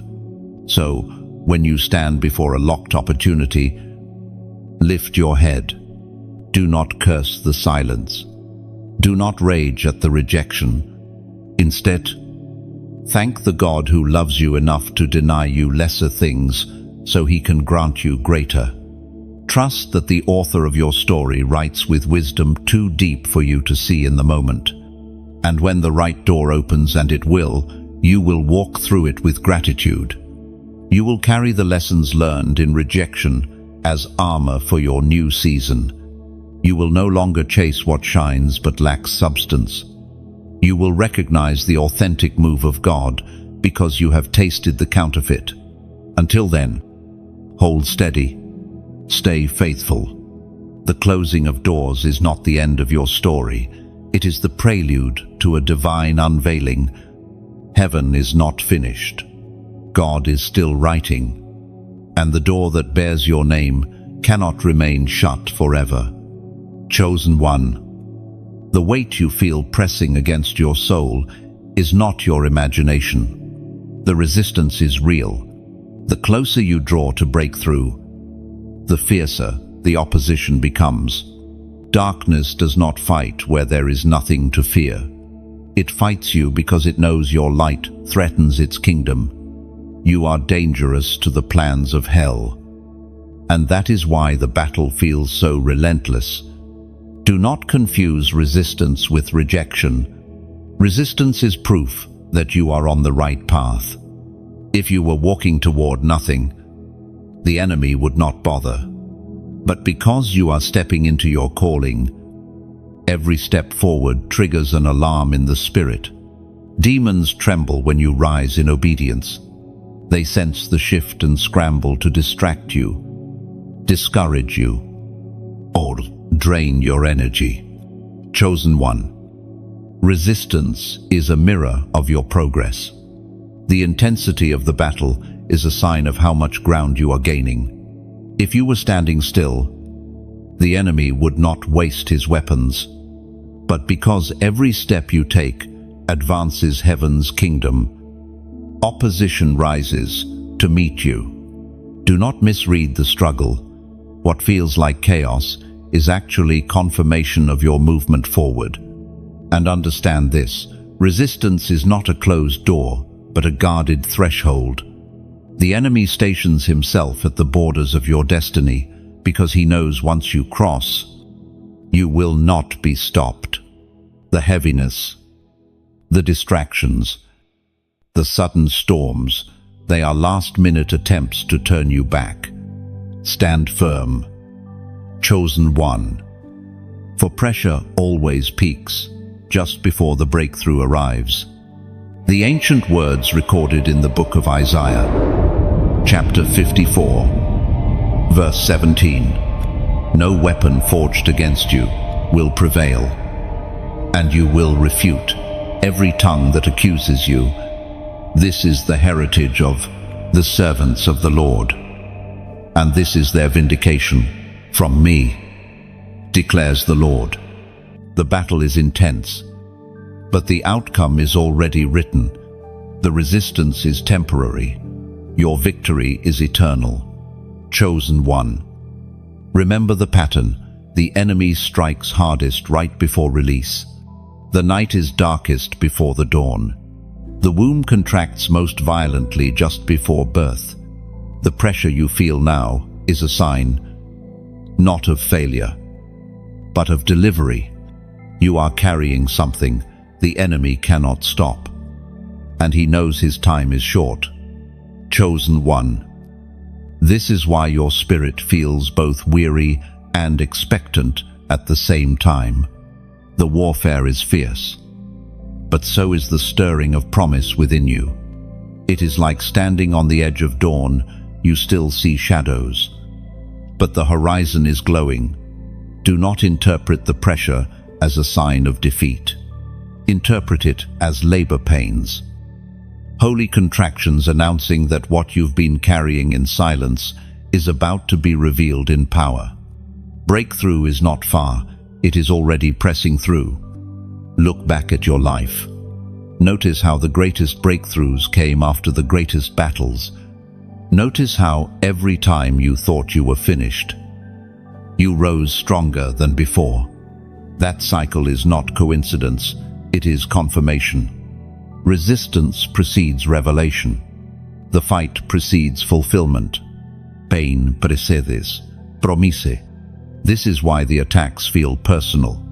They are not random. They target your mind, your confidence, your relationships, your finances, because those are the areas the enemy hopes to weaken, so you will quit. But he underestimates the strength within you. What he does not realize is that every attack only trains you for greater authority. Every battle builds muscle in your spirit. Chosen one. Stop asking, "Why me?" and start declaring, "Because I am chosen." You are not a victim of warfare. You are a weapon in warfare. Your very presence is disruptive to darkness. Your prayers shake foundations. Your worship confuses the enemy's camp. Your obedience snatches souls from destruction. That is why the fight is so intense. But do not be afraid. The Lion of Judah fights with you. The armies of heaven surround you. Angels have been dispatched on your behalf. You are not standing alone on this battlefield. You are armed, backed, and empowered by the one who already overcame. The cross was the enemy's greatest defeat, and that victory flows through your veins. Chosen one, I want you to see your warfare differently. Stop viewing it as a sign of weakness and start seeing it as evidence of destiny. If hell is this threatened by you now, imagine the chaos you will unleash when you fully step into your calling. If the enemy is trembling now, what will happen when you rise without fear? You must hold your ground. Do not retreat. Do not give in to exhaustion. This resistance is not the end, it is the threshold. Once you cross it, the atmosphere will shift. Once you endure it, the promise will manifest. Heaven is calling you to stand firm until the breakthrough arrives. And now, chosen one, pause for a moment.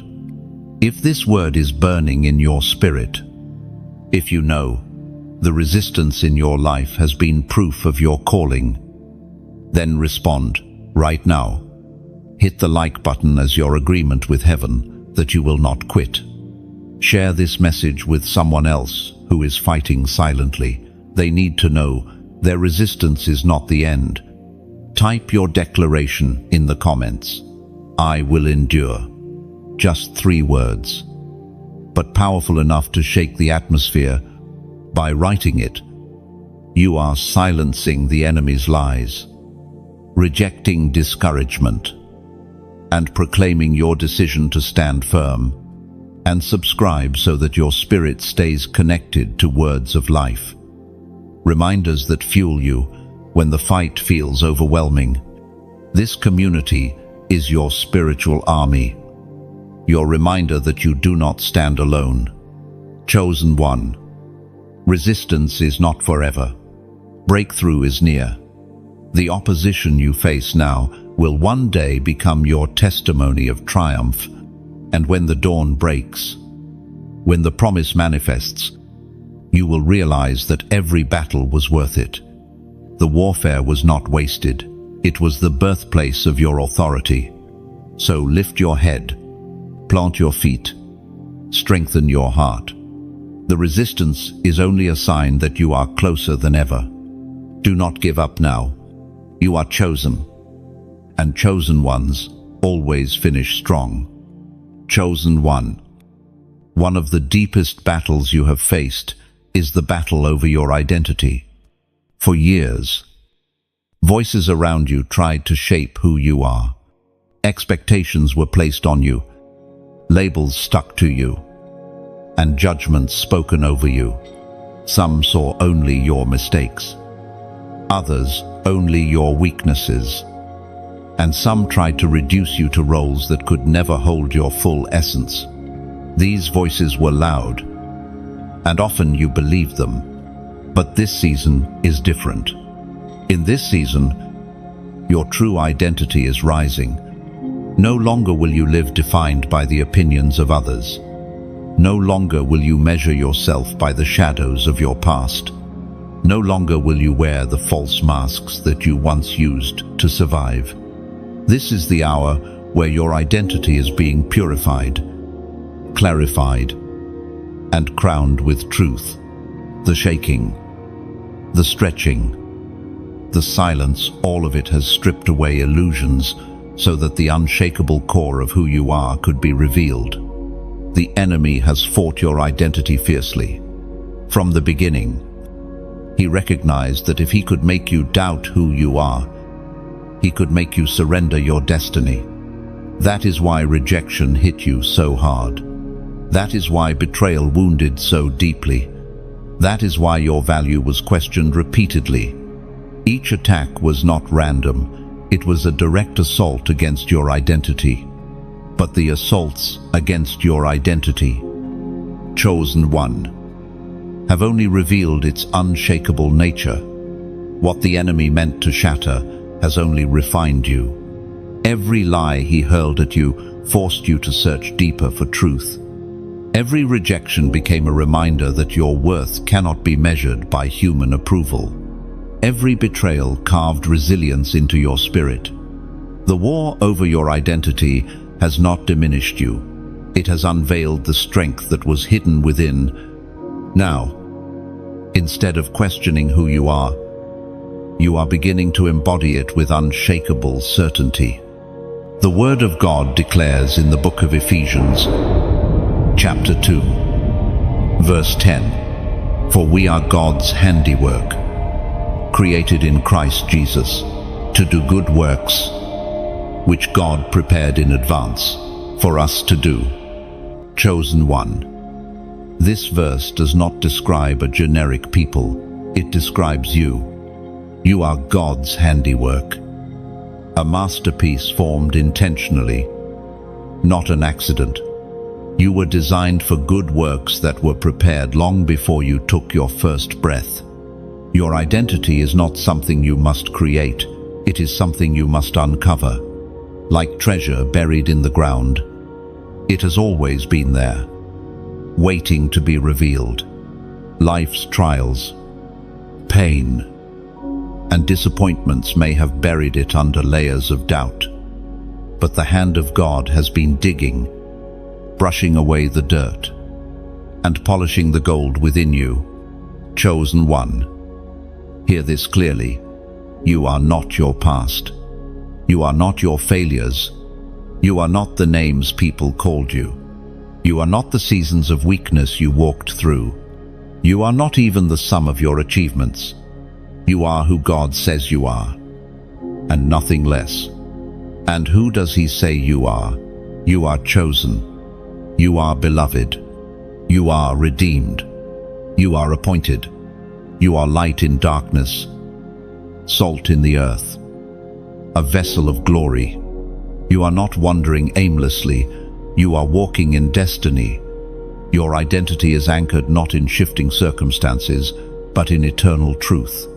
Think of Moses, who believed he was only a stuttering shepherd, yet God called him a deliverer. Think of Gideon, who saw himself as the weakest of his clan, yet God called him a mighty warrior.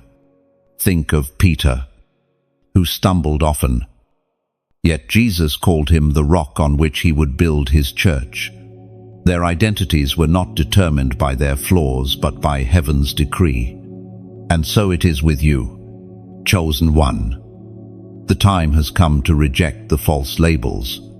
The world may have called you weak, but heaven calls you strong. People may have called you broken, but heaven calls you whole. Life may have called you a failure, but heaven calls you victorious. Do not wear names that heaven never gave you. Do not bow to definitions that cannot contain you. Your true identity is rising like the dawn. It is steady, radiant, and unstoppable. even in the face of doubt. It glows, even in the midst of storms. It shines, even when the enemy whispers lies. It roars back with truth. This identity cannot be shaken because it is rooted in the eternal Word of God. Chosen one. There will be moments when doubt returns, when old voices try to resurface, when shadows from the past knock at your door. But in those moments, remember the truth. You are not who you used to be. The wilderness may have shaped you, but it did not define you. The fire may have tested you, but it did not consume you. Every season has only revealed more clearly who you really are. The journey toward unshakable identity is not just for you, it is for those connected to you. When you rise in confidence, others rise with you. When you walk in truth, others are set free from lies. Your courage to embrace your identity becomes a torch for those still lost in confusion. Heaven did not shape you for isolation, it shaped you to be a lighthouse, guiding others toward their own truth. Beloved, take courage. The identity you are embracing now will carry you into places you once thought impossible. Doors will open, not because you forced them, but because your identity commands them. Battles will be won, not because you strive harder, but because you finally fight from who you are, not who you fear. You are not. This is the beauty of identity. It stabilizes you in storms. When winds howl, you remain rooted. When waves crash, you remain unshaken. When voices accuse, you remain unbent. Because identity anchors you in the eternal, not in the temporary. And from that place, you live with authority. Chosen one, walk boldly now. The doubts are falling away. The false names are burning in the fire. The chains of confusion are breaking. Step into the light of who you truly are. You are God's handiwork, His chosen one, His vessel of glory.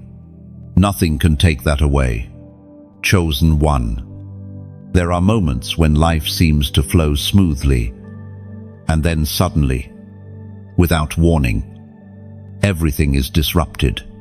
Plans you carefully built collapse. Paths you thought were straight become twisted. Schedules, dreams, and routines are interrupted in ways you never expected. These divine interruptions can be unsettling. They pull you out of your comfort, disorient your expectations, and sometimes leave you in silence, wondering why. But hidden in the disruption is the gentle hand of God, redirecting your steps toward His greater plan. You may see interruption as inconvenience, but heaven calls it intervention. God knows the dangers ahead that you cannot see. He knows the traps hidden behind opportunities that appear attractive. He knows the weight you are not yet ready to carry. And so, in His mercy, He interrupts you not to harm you, but to realign you. What feels like delay is often divine protection. What looks like chaos is often the rearranging of heaven on your behalf. Think of Joseph. His dreams pointed toward greatness, yet his path was filled with sudden interruptions, betrayal by brothers, slavery, imprisonment. None of it matched the vision he carried. Yet every interruption was orchestrating his steps toward the palace. Had Joseph resisted those interruptions, he might never have reached his appointed place. Instead, he trusted through the confusion, and in time, he saw that every detour was destiny in disguise. Chosen one. Divine interruptions are also instruments of humility. They remind you that you are not the ultimate author of your life. You may draft your plans, but heaven holds the blueprint. When interruptions tear through your schedule, they strip away the illusion of control and push you into dependence. What feels like disruption is actually training, a holy reminder that your path is safest when guided by the hand that sees beyond today. And understand this: divine interruptions are timed with precision. They are never random, never careless. Each one arrives at the exact moment it is needed, even if it feels inconvenient. Often, they close doors just before danger could strike or reroute you, moments before destruction could appear. What seems like delay is, in truth, perfect timing.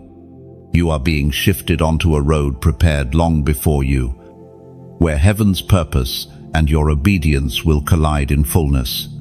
The Spirit spoke through the prophet Jeremiah, chapter 29, verse 11, "For I know the plans I have for you, declares the Lord, plans to prosper you and not to harm you, plans to give you hope and a future." This is the foundation upon which every interruption rests. God's plans do not shift because your circumstances do not. His hand is steady. Even when your life feels scattered, chosen one. Divine interruptions also test your flexibility. You may cling to the familiar, but God calls you into the unknown. You may love your schedule, but He loves your destiny more.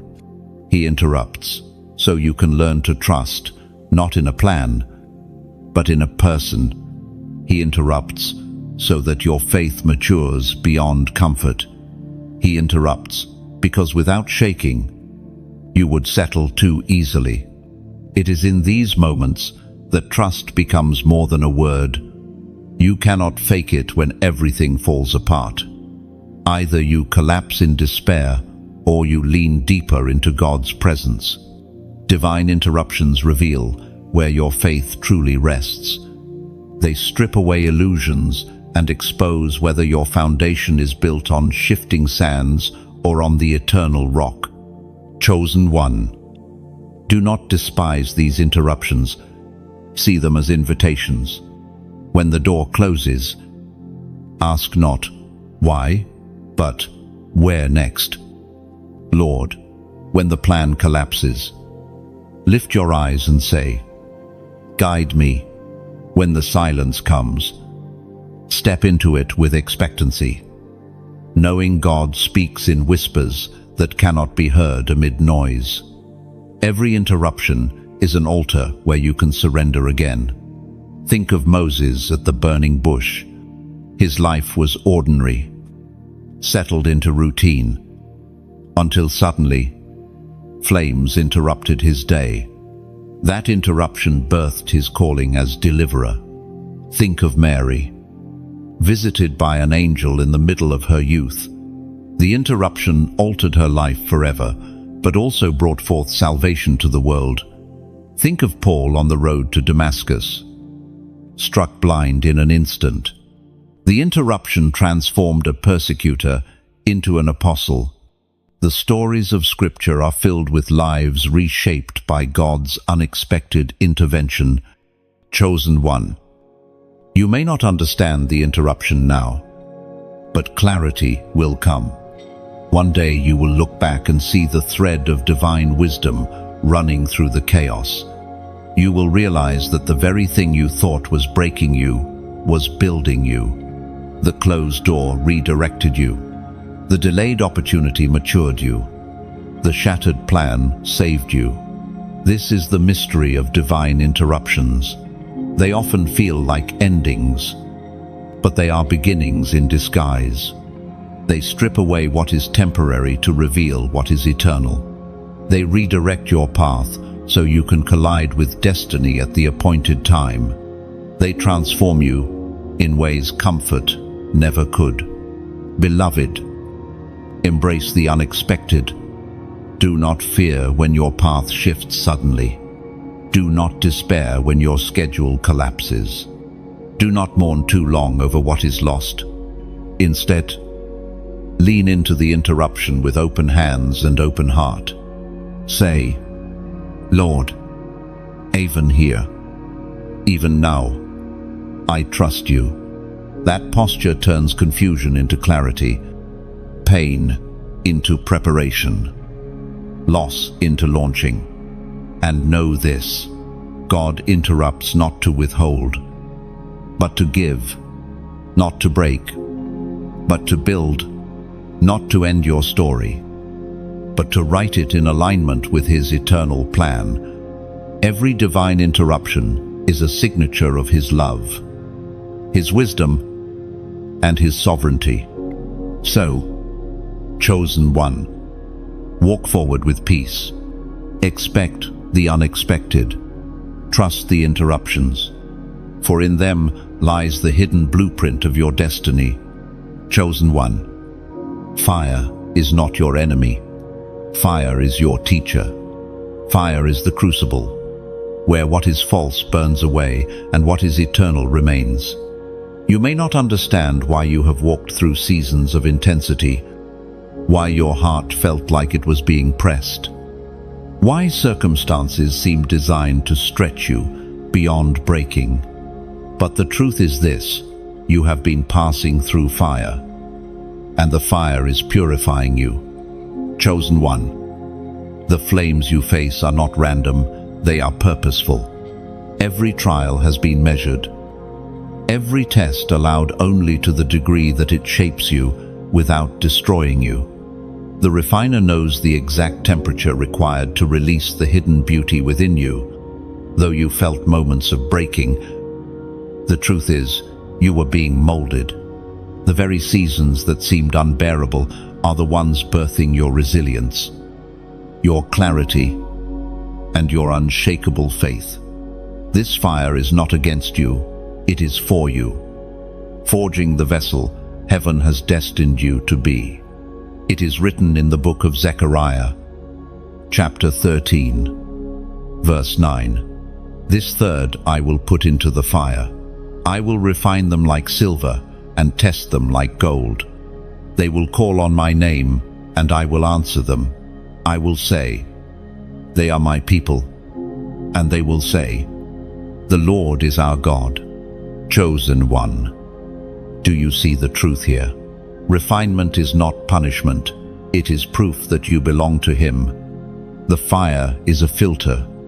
It removes what cannot remain. It strips away what hinders, what contaminates, what dilutes the power of your calling. Everything you lost in the fire was not truly yours to keep. Every attachment that burned away was a chain being broken. Every dream that dissolved was a counterfeit blocking the real one. The fire did not come to take from you. It came to free you. Chosen one. Consider silver.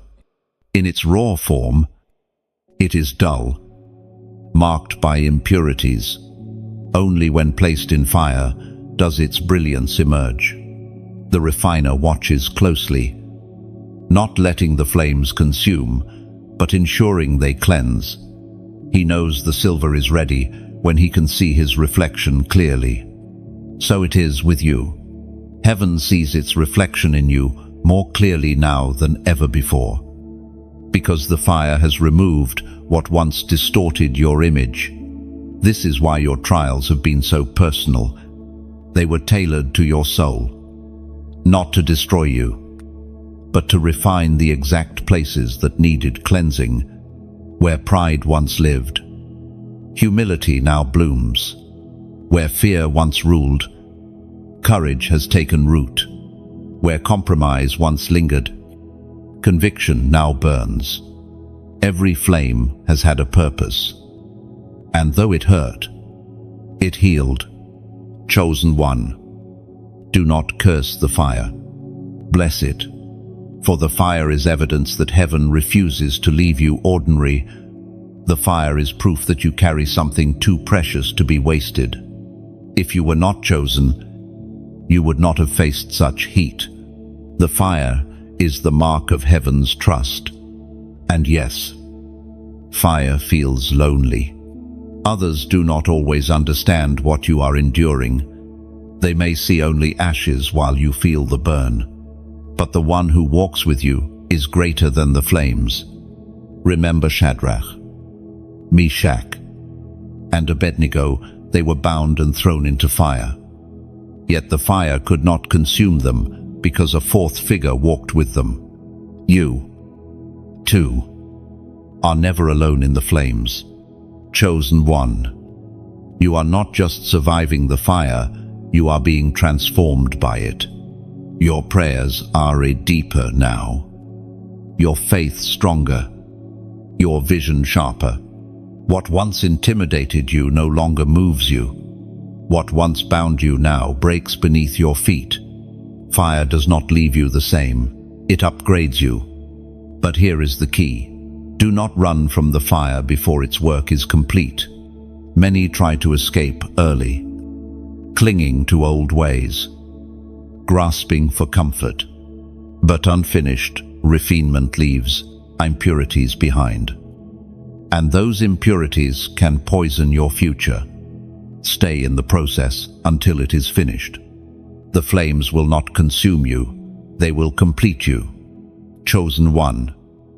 Let me speak directly to your spirit. The fire you are in now will not last forever. There will be a moment when you step out, glowing with the radiance of someone who has endured, someone who has been tested and found faithful. And when you step into that new season, the authority you carry will be undeniable. People will sense it. Atmospheres will shift around you, and heaven will confirm it. Think of gold after fire. It does not argue for its worth. Its purity speaks for itself. So it will be with you. You will not need to prove yourself, defend yourself, or justify your journey.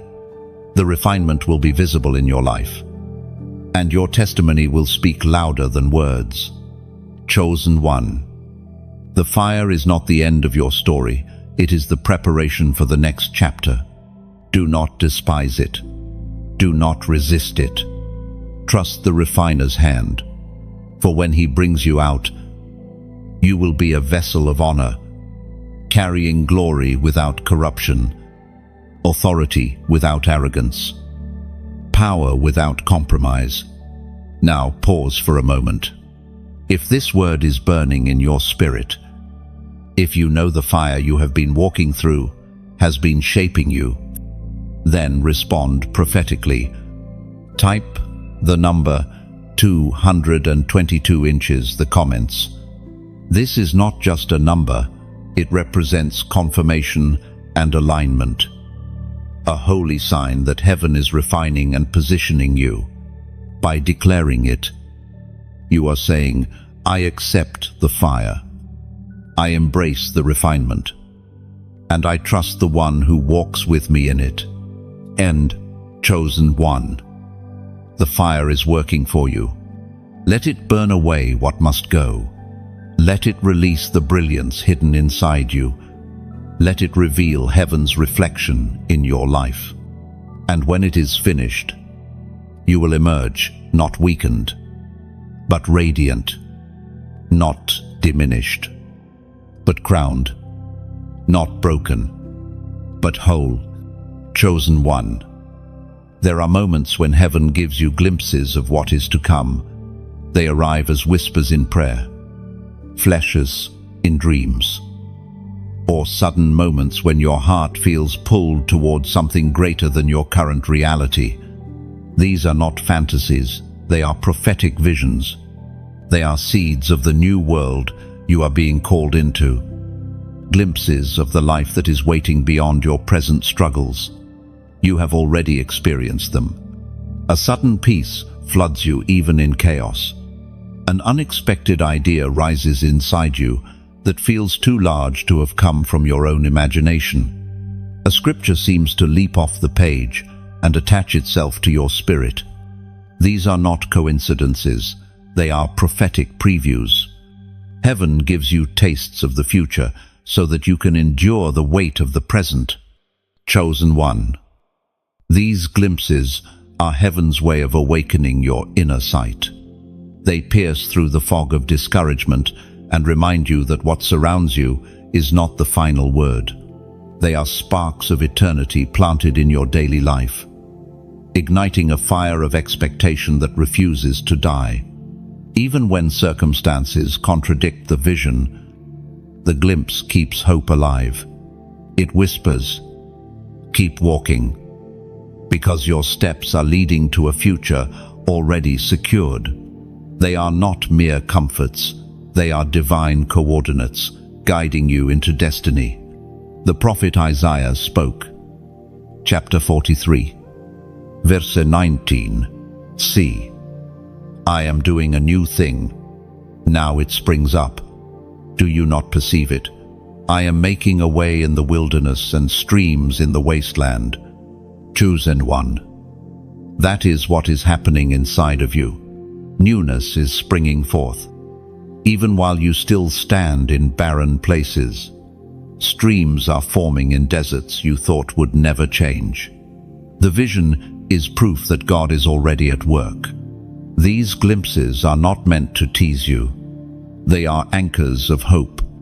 When you feel weary, they remind you that the story is not finished.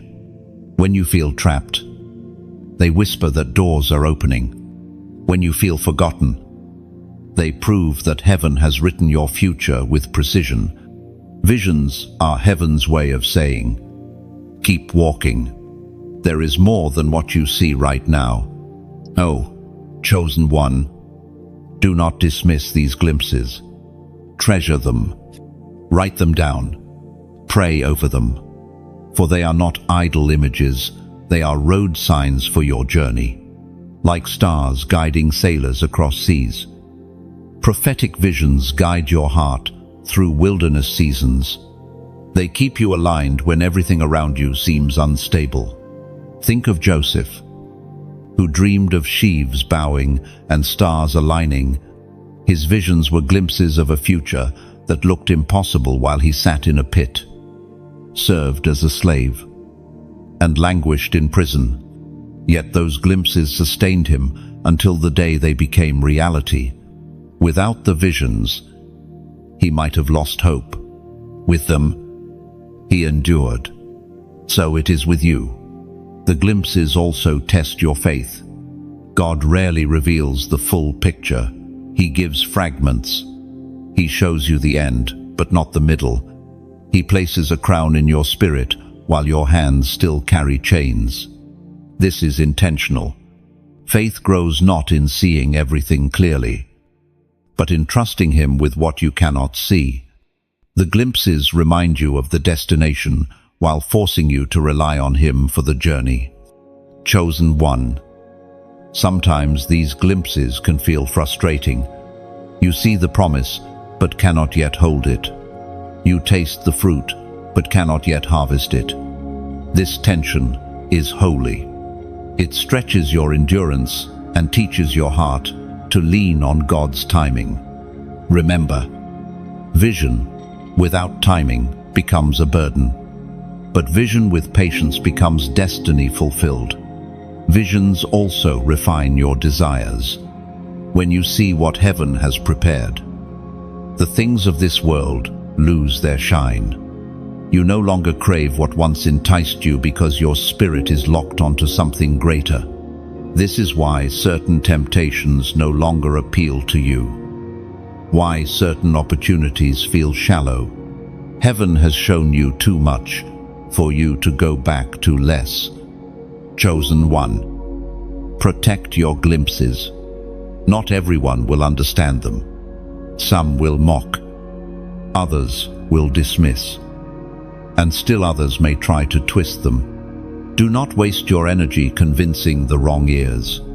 Joseph's mistake was speaking his dream too soon. Learn from him, share only with those who can nurture, not those who will poison. When heaven gives you glimpses, they are also invitations to prepare. You cannot step into the new world unready. The visions reveal what you must cultivate now: discipline, faith, courage, wisdom. Each glimpse is a reminder that your present is training for your future. Do not neglect the process, because you are eager for the promise. The seed of vision grows only in the soil of obedience. Chosen one. I tell you this, the glimpses you have seen are not random. They are signatures of heaven. They are blueprints written in your spirit, waiting to be built in reality. The God who revealed them is faithful to complete them.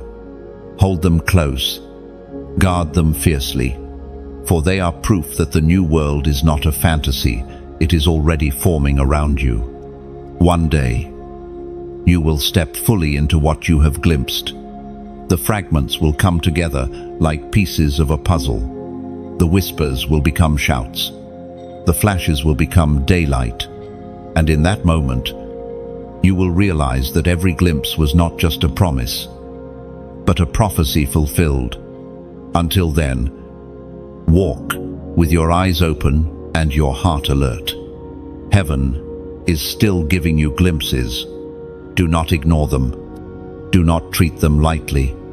Each one is a jewel from the future placed in your present.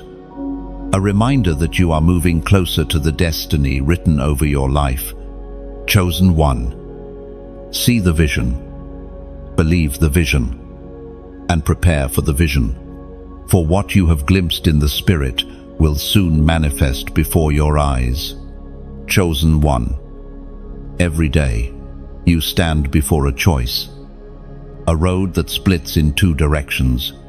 One is wide, comfortable, filled with familiar voices and easy pleasures. The other is narrow, steep, demanding, yet radiant with eternal purpose. You know this truth already. You were never designed for the wide road. Your spirit cannot find rest there. That is why you feel the pull toward the narrow path, the one few dare to walk. This road is not crowded. You may find yourself walking with fewer companions. You may feel misunderstood by those who choose the easier way.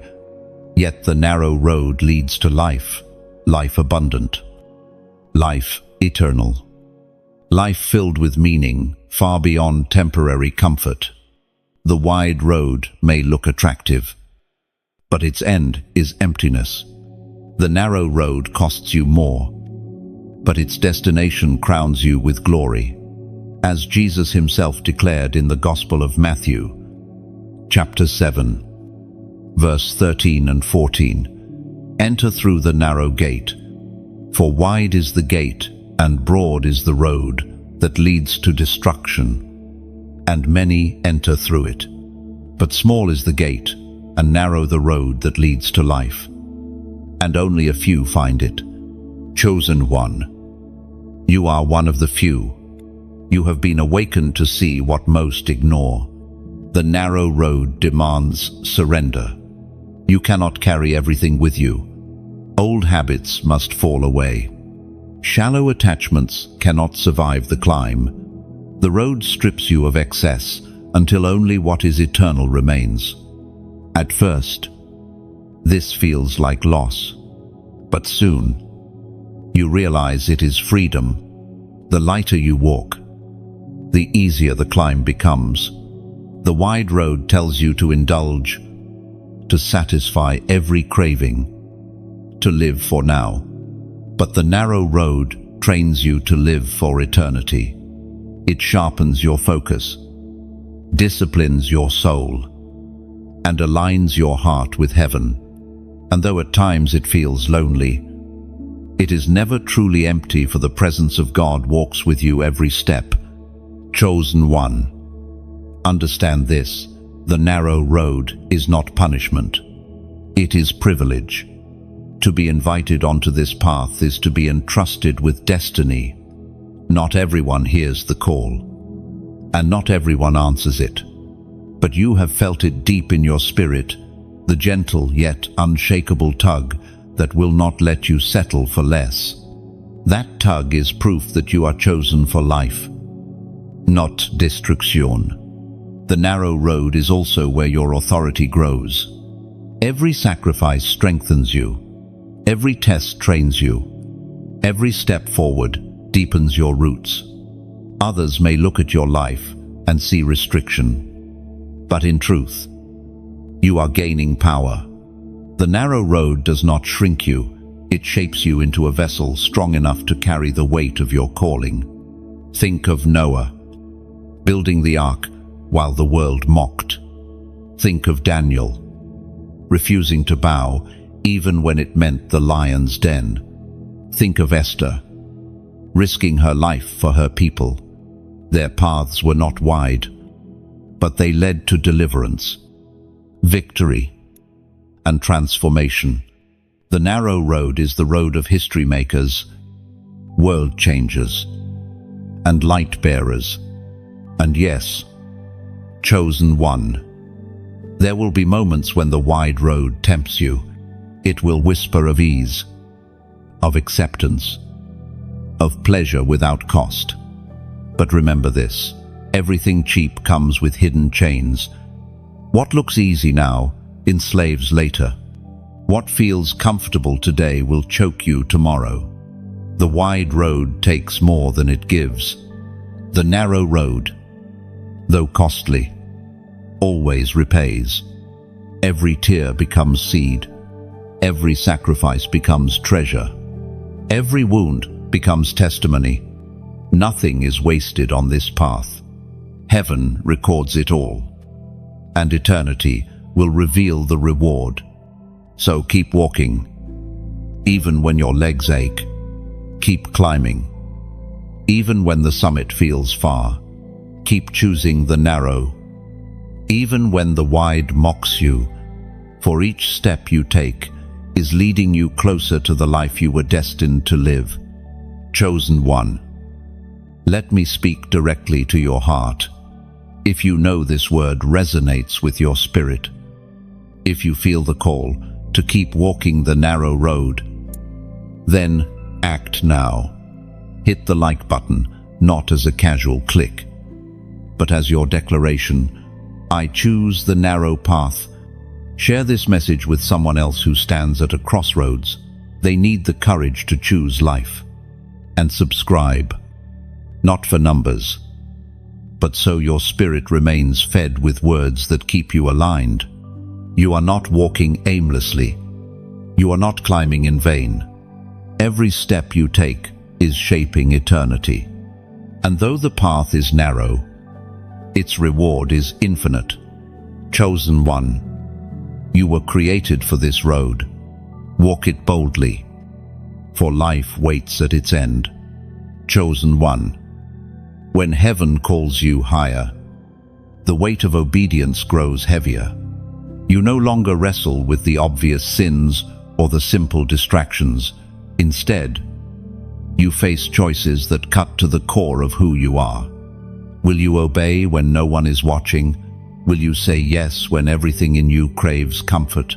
Will you trust when logic screams no? This is the deeper place of surrender, where your will bends fully to His. Obedience has never been easy. From the beginning, it has required sacrifice. Abraham was called to leave his homeland without a map. Moses was called to return to the land. He fled. Mary was called to carry the impossible promise of the Messiah. Each one had to surrender their comfort to embrace heaven's assignment. And so it is with you. Chosen one, your obedience is the bridge between promise and fulfillment. Chosen one, obedience sharpens your vision. When you surrender, the fog begins to lift. What once felt confusing now becomes clear because your heart is aligned with heaven's rhythm. Many struggle with direction not because God is silent, but because they have not yet yielded. Each yes you give tunes your ears to hear more clearly. Each act of surrender opens your eyes to see further. Obedience is not just action, It is alignment that makes your spirit sensitive to his whisper. And obedience is never wasted, even when no one applauds you. Even when your sacrifice seems invisible, heaven records it. The unseen yeses, the moments when you chose prayer over distraction, holiness over compromise, humility over pride, become weight in the spirit. They build authority within you that no stage or spotlight can manufacture.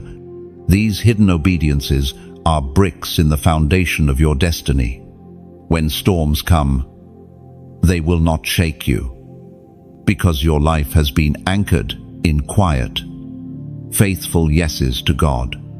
The voice of God echoes through the second book of Samuel, chapter 15, verse 22. To obey is better than sacrifice, and to heed is better than the fat of rams. Obedience is not about ritual, it is about alignment. It is not about impressing God with offerings, it is about yielding your heart fully to his will. This is the obedience heaven is calling you into now. Chosen one. Obedience in this season may cost you relationships.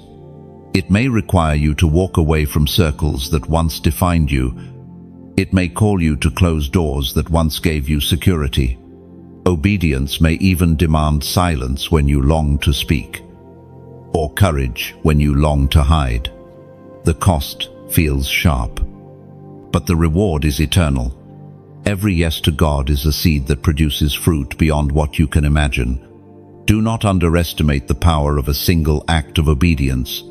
One yes can shift the trajectory of your entire life. One step in faith can unlock doors for generations after you. One surrender can break cycles of bondage that ran through your bloodline. Obedience is not just about you, it is about everyone connected to you. And yes, obedience will test your trust. God often calls you to act without revealing the full picture. He gives glimpses, but not blueprints. He shows you the promise, but hides the process. This is intentional, for faith without risk is not faith at all. When you obey without knowing every detail, you declare with your life, I trust the author more than I trust my understanding. Lend. Chosen one. Do not fear the unknown. Your obedience may lead you into uncharted territory, but it will never lead you away from his presence. Even when you cannot see the path, he walks with you. Even when you cannot predict the outcome, he has already secured the victory. The road of obedience is not easy, but it is safe because his hand guides it. Think of Peter, stepping out of the boat, onto waves. Logic said it was impossible, but obedience said step. And in that act, Peter experienced what no one else did, the miracle of walking on water. Chosen one, you too are being called to step out. Your obedience will lead you into encounters others only dream about. Obedience is also warfare. Every time you obey, you dismantle the plans of darkness. The enemy thrives on your hesitation, your fear, your delay.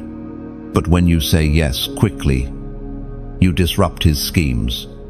Your obedience is a weapon sharper than any sword, a strike that leaves hell trembling.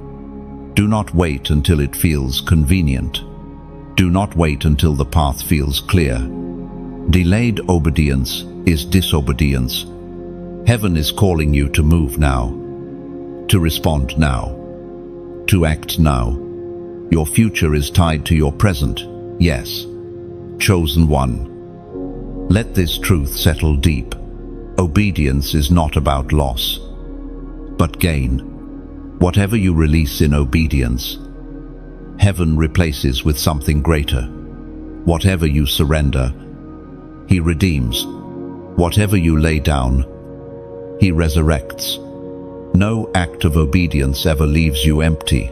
It always leads you deeper into fullness. Now, pause. If this word resonates with your spirit, if you know God is calling you into deeper obedience, then respond in faith. Write this in the comments: I will obey.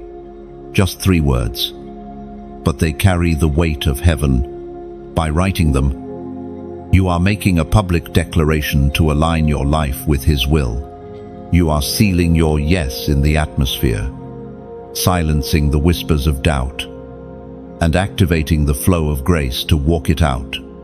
Chosen one. Obedience is the mark of the true chosen ones. It is what separates those who admire the promise from those who inherit it. And you, beloved, are not called to admire, you are called to inherit. Say yes, walk forward, and trust the one who has never failed you. Chosen one. There is a rhythm in heaven that does not always match the rhythm of this world. You have felt the tension of this, haven't you? Times when you wanted to move fast, but heaven held you back. Other times when you longed to wait, but heaven pressed you forward. The reason is simple: divine timing is not human timing. And part of your calling is to learn how to walk in step with God's pace, not your own. Chosen one. This tension is not a punishment, but a training. Heaven is teaching you the difference between impulse and instruction, between rushing ahead in your own strength and moving only when the Spirit leads. Each time your plans are interrupted, each time your pace is adjusted, you are learning to surrender control. It is in this surrender that you discover real freedom, for when you stop forcing your own timing, you begin to walk in the effortless flow of God's perfect rhythm, where every step is guided and nothing is wasted. It is written in the book of Ecclesiastes, chapter 3, verse 1. There is a time for everything, and a season for every activity under the heavens. These words are not mere poetry, they are instructions. Every season has a purpose, every moment a meaning. Nothing in your life has been wasted, not even the delays, not even the detours. They all serve a purpose within the tapestry of eternity. Chosen one. You must understand, waiting is not weakness. Delay is not denial. Silence is not abandonment. Often, the waiting is preparation. The delay is protection. And the silence is the training ground where your faith learns to lean not on sight, but on trust. Heaven operates on schedules you cannot always see. And when you yield to that timing, you discover a peace that no earthly calendar can offer. Think of Abraham, promised a son, but forced to wait years before Isaac was born. Think of Joseph, who carried dreams as a boy, but only saw them fulfilled after decades of testing. Think of David, anointed as king, but returning to the fields before he touched the throne. Their waiting was not wasted. Their delay was not a mistake. Their timing was divine, shaping them into the vessels they needed to be before they stepped into promise. The challenge, chosen one, is that the world around you rushes. It demands instant results, immediate gratification, and quick solutions. But heaven is not rushed. God is not pressured. He is never late, never early, but always exact. His precision may confuse you now, but when you look back, you will see the perfection of His timing. Consider the seed, once buried. It remains unseen for a season. No amount of impatience can force it to sprout before its appointed time. If you dig it up too soon, you destroy it. But if you trust the process, the seed breaks through the soil right on schedule. Your life is that seed. You are breaking through at heaven's appointed hour. Not a moment too soon. Not a moment too late. Chosen one. One of the greatest tests of timing is this. Can you trust God's hand when you cannot trace His plan? Can you rest when everything in you wants to strive? Can you stay still when your spirit feels restless? The world says movement equals progress. But heaven says obedience equals progress. Sometimes obedience looks like waiting quietly, holding steady, refusing to rush ahead. Yet there will also be moments when heaven moves suddenly. Our door opens, and you must be ready to walk through it without hesitation. This is why your waiting seasons matter. They prepare you to respond quickly when the sudden shift comes. If you do not learn patience, you will miss your moment. If you do not learn readiness, you will stumble when the gate finally opens. Chosen one. Divine timing often looks like contradiction. You prayed for increase, and God gave you decrease first. You asked for influence, and He hid you in obscurity. You longed for promotion, and He allowed rejection. These contradictions are not cruelty, they are choreography. God is orchestrating movements you cannot yet perceive, positioning you so that when the appointed time arrives, every piece falls into place. Do not despise your current season. Even if it feels slow, even if it feels barren, even if it feels quiet, it is necessary. Every step, every pause, every silence is part of heaven's design. Trust the rhythm, flow with the pace. Learn the art of surrendering not only your will, but also your calendar. Think of Jesus. For 30 years, He lived hidden, preparing, waiting, learning, growing. Only 3 years were spent in public ministry. 30 years of waiting for 3 years of impact. Yet those 3 years changed eternity. If the Son of God submitted to timing, how much more must you? Hidden years are not wasted. Years, they are the foundation of eternal impact. Chosen one. Timing also protects you from enemies unseen. There are battles you are not yet ready to fight. Weights you are not yet called to carry. Places you are not yet trained to stand. If God released you too soon, the pressure would crush you. Delay is His mercy, not His neglect. When He finally says, "Now," it will be because you are prepared to endure and overcome. Learn to treasure the process. Do not race through seasons. Ask God what this season is teaching you. Every delay carries lesson. Every waiting room is a classroom. Patience, endurance, resilience, humility. These are fruits grown in the soil of divine timing.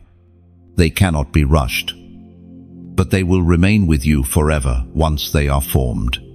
Chosen one. Hear this clearly. Divine timing is not about convenience. It is about destiny. God is aligning you with people you have not yet met, places you have not yet seen, and purposes you cannot yet imagine. If you trust Him, you will arrive exactly when the doors are ready. The atmosphere is ripe, and your heart is steady. So breathe deeply. Rest in the pace of heaven. You are not late. You are not behind. You are not forgotten. You are moving in rhythm with eternity. And eternity never miscalculates. When the moment comes, it will be so clear, so undeniable, that you will know it was worth every second of waiting. Chosen one. Sometimes the greatest battle you face is not with the storms outside, but with the voices inside. doubt, fear, guilt, shame, and the haunting memories of past failures. They all rise up like shadows, whispering lies to silence your spirit. This inner warfare can feel relentless, draining, and suffocating. But hear me clearly. The war in your mind is not a sign of weakness, it is proof of your worth. The enemy does not waste his lies on those who carry no light. He targets you because you are dangerous to darkness. These inner voices often strike at night. When the noise of the day quiets, your heart replays every mistake, every regret, every rejection. You wonder if you are really chosen, if you are strong enough, if God truly has not forgotten you. And in those quiet hours, the battle feels unbearable.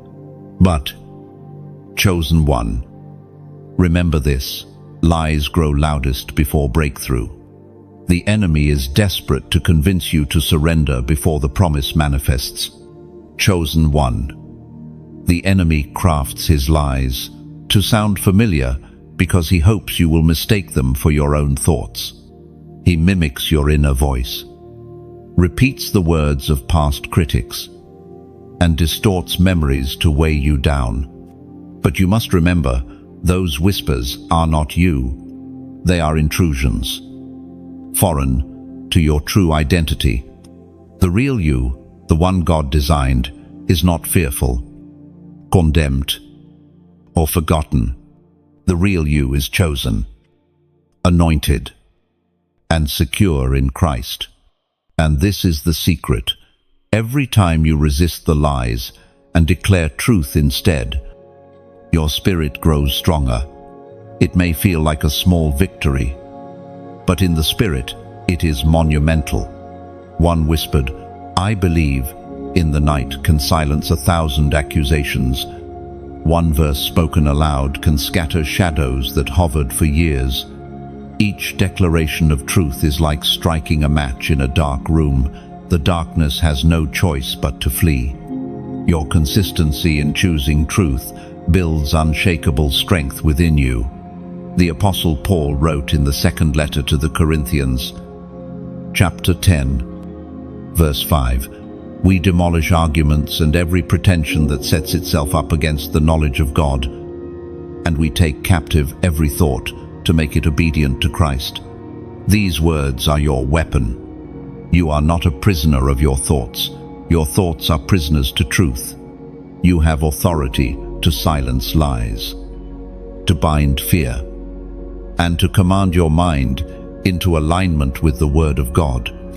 Chosen one, the inner battle is not one you fight alone. The Spirit of God dwells within you, and His voice is louder than every lie. His whisper may feel gentle, but it carries the force of heaven. When fear says, "You are weak," He declares, "You are strong in me." When guilt says, "You are condemned," He answers, "There is no condemnation for those who are in Christ." When shame says, "You are unworthy," He proclaims, "You are chosen, beloved, redeemed." But here is the truth. You must choose which voice to believe. Lies do not disappear on their own. They must be replaced. Silence alone is not enough. Replacement is required. You replace fear with faith, lies with truth, despair with hope. Every time you choose truth, the fortress of lies crumbles a little more. Every time you declare God's word over your life, the shadows retreat. Chosen one, your mind is a battlefield, but it is also sacred ground. This is where your greatest victories will be won. Do not despise the struggle, for it is shaping you into a warrior who knows how to fight not only for yourself, but for others, who battles silently. Every victory in your mind equips you to help set others free. Think of Elijah. who after defeating false prophets on Mount Carmel, sank into despair and begged God to take his life. Even prophets battled inner voices of exhaustion and fear. Yet, in the stillness, Elijah encountered God not in fire or earthquake, but in a gentle whisper. That whisper restored his soul and recommissioned his purpose. So it will be with you. The whisper of God will always outweigh the roar of lies. Do not mistake the presence of doubt for the absence of faith. Faith is not the absence of questions. It is the choice to trust God despite them. Even when your heart trembles, your faith stands when you choose to say, I believe. Faith is a seed that grows stronger each time you use it. Even against the inner voices that mock you. Chosen one, you must also learn the discipline of renewing your mind. Just as your body needs food daily, your spirit needs truth daily. When you neglect this, lies find room to grow. But when you fill your mind with scripture, prayer, and worship, you fortify your spirit. The lies may still knock at your door, but they will find no place to live inside you. And understand this, your inner warfare is not endless. There is a day when the lies lose their power, when the shadows retreat for good, when your spirit stands firm in unshakable peace. This victory is not far from you. It is already being forged in every small decision you make to believe God's word over the enemy's whispers. Chosen one, you are not losing this battle. Every sleepless night you chose prayer over despair. You won. Every tear you turned into worship. You won. Every time you refused to quit. You won. The war inside you is real, but so is the victory already written over your life.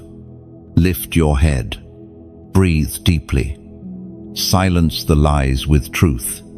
For your mind is not a graveyard of regrets, but a garden of promises. And in time, the harvest of peace will come.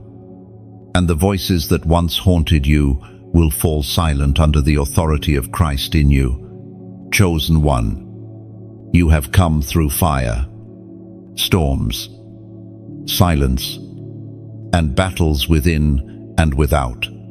Every step has carved deeper resilience into your spirit. Now you stand on the threshold of a greater unveiling. This is not the end of your journey, but it is a turning point.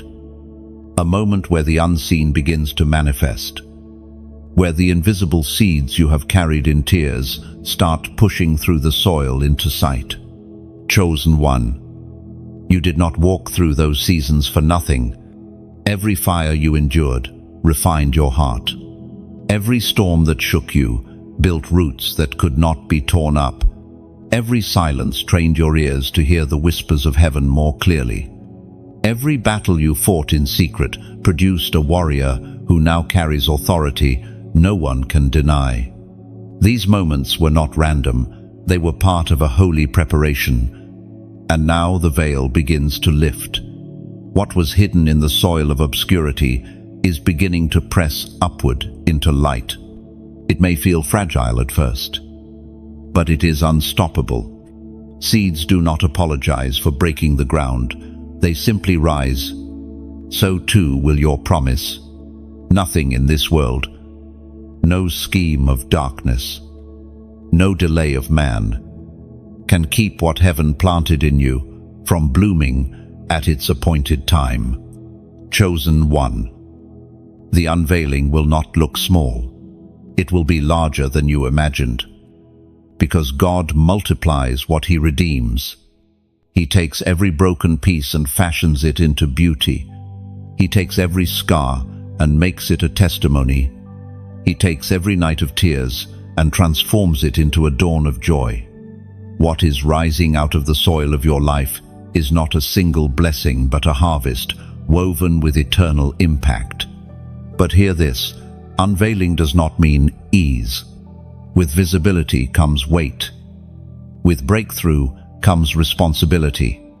What is manifesting now will require wisdom to carry, humility to steward, and strength to protect.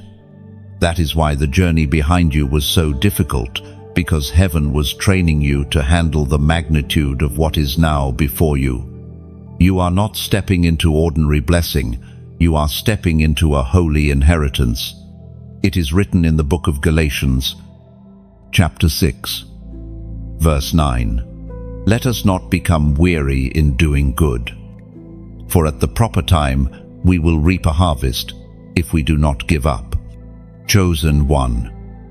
You must hear this clearly. Your harvest is not a possibility, it is a certainty. The only question is whether you will endure long enough to see it bloom. Harvest always comes after endurance. Seeds are never planted and harvested in the same season. There is a time for breaking ground, a time for watering, a time for waiting, and finally, a time for reaping. You are standing on the edge of reaping. The years that felt wasted, the prayers that felt unanswered, the sacrifices that felt unseen, they are gathering into a field of abundance. Heaven has been cultivating what you cannot yet see. Chosen one. Your endurance has not gone unnoticed. Every hidden yes, every whispered prayer, every tear that fell in silence, heaven recorded it all. The harvest you are stepping into is not just blessing, it is justice. It is heaven's way of restoring what was stolen, multiplying what was lost, and redeeming what was broken. But hear me, harvest is not just about receiving, it is about responsibility. When your field begins to bloom, you must steward it well. The abundance is not only for you, it is for those connected to you. Your breakthrough will feed the hungry, inspire the weary, and ignite the chosen ones around you. That is why the enemy tried so hard to make you quit. He knew your harvest would be multiplied through others. Chosen one. Sometimes harvest looks different than you expected. You may have prayed for one thing and received another. You may have asked for comfort and received strength instead. You may have sought escape but found endurance. Do not despise these gifts. They are harvest in disguise. God gives you not just what you want, but what you need to fulfill destiny. Think of Ruth, who harvested in Boaz's fields, unaware that her obedience was aligning her with a lineage of kings. Think of Joseph, who harvested influence in Egypt after years of suffering, saving nations from famine. Think of Hannah, whose harvest was not just a son, but a prophet who would anoint kings. Their harvests were far greater than their prayers. So will yours be. Chosen one. Let your heart stay tender as the harvest begins. Do not grow prideful, as if you earned it by your strength alone. Do not hoard it, as if it were only for you. Do not forget the nights of prayer that brought you here. The harvest is holy, and you are its steward. Handle it with humility, generosity, and reverence. There is one more thing. Harvest season is also a season of acceleration. What took years to sow can bloom in moments. What once felt slow will suddenly multiply. Do not be surprised when opportunities, connections, and blessings begin to arrive quickly. It is not luck, it is divine timing. The delay was in the preparation, but the release will be swift. Chosen one. If this word resonates in your spirit, then mark it now with a prophetic act. Type the number 999 inches, the comments. This number signifies completion, fulfillment, and divine harvest. By declaring it, You are saying, "My waiting is not wasted. My reaping is near. I embrace the harvest heaven has prepared for me." And do not hesitate. Let this number be your testimony in advance.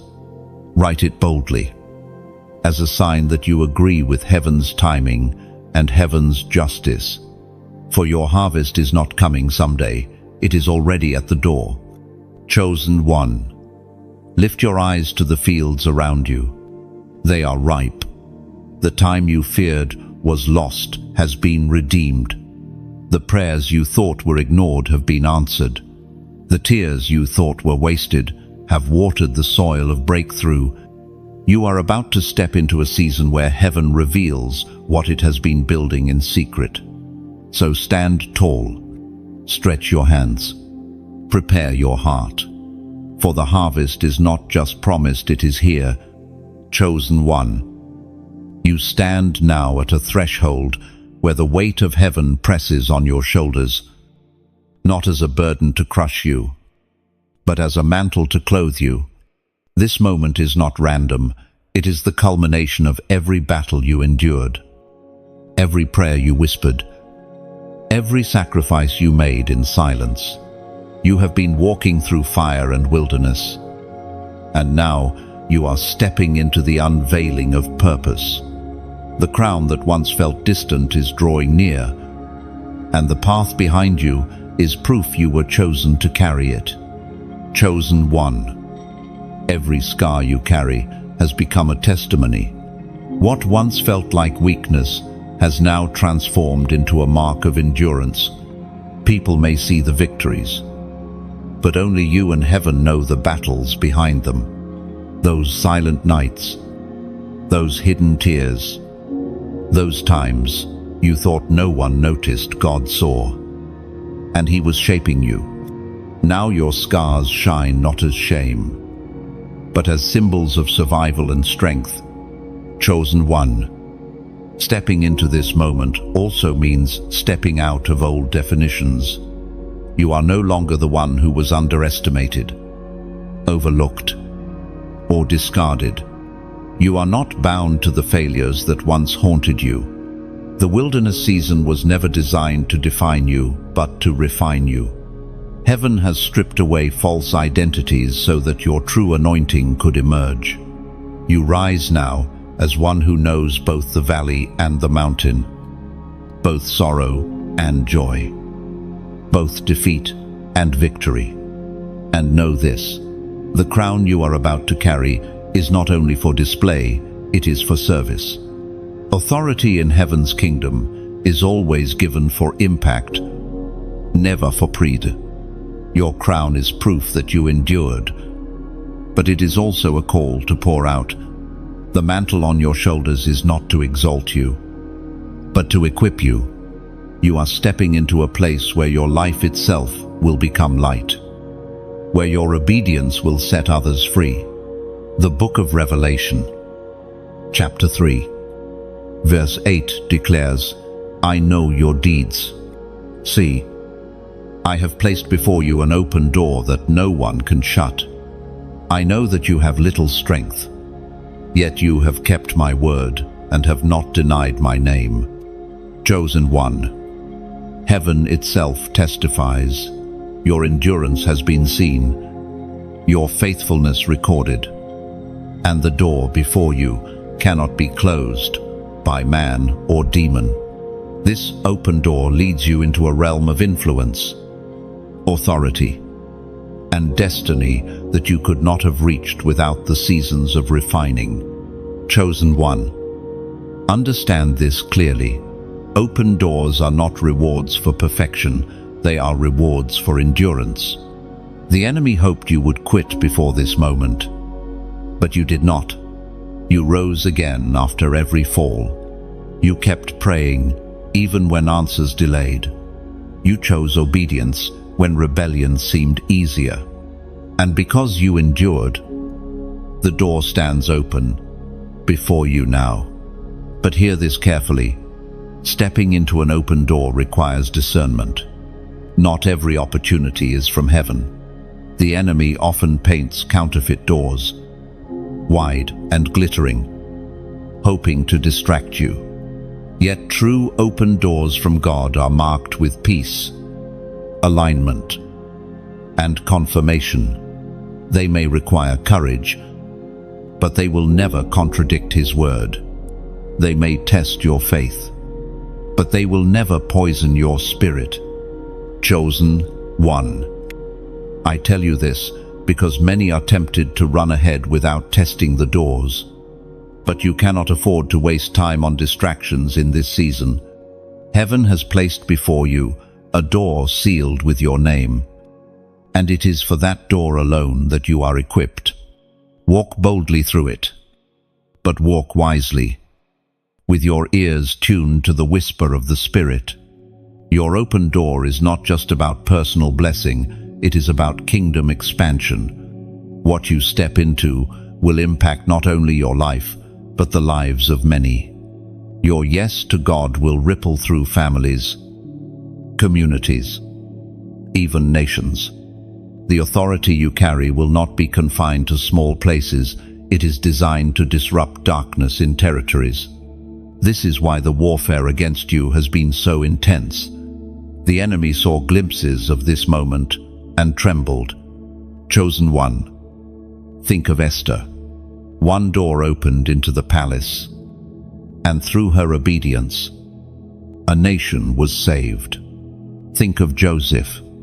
One door opened into Pharaoh's court, and through him, famine was defeated.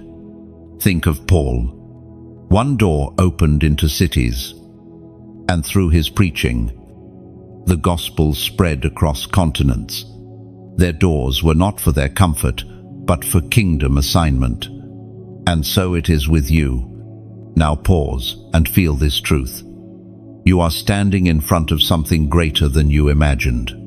The pieces that once felt random are aligning into a pattern. The pain you thought would break you has become fuel for your assignment.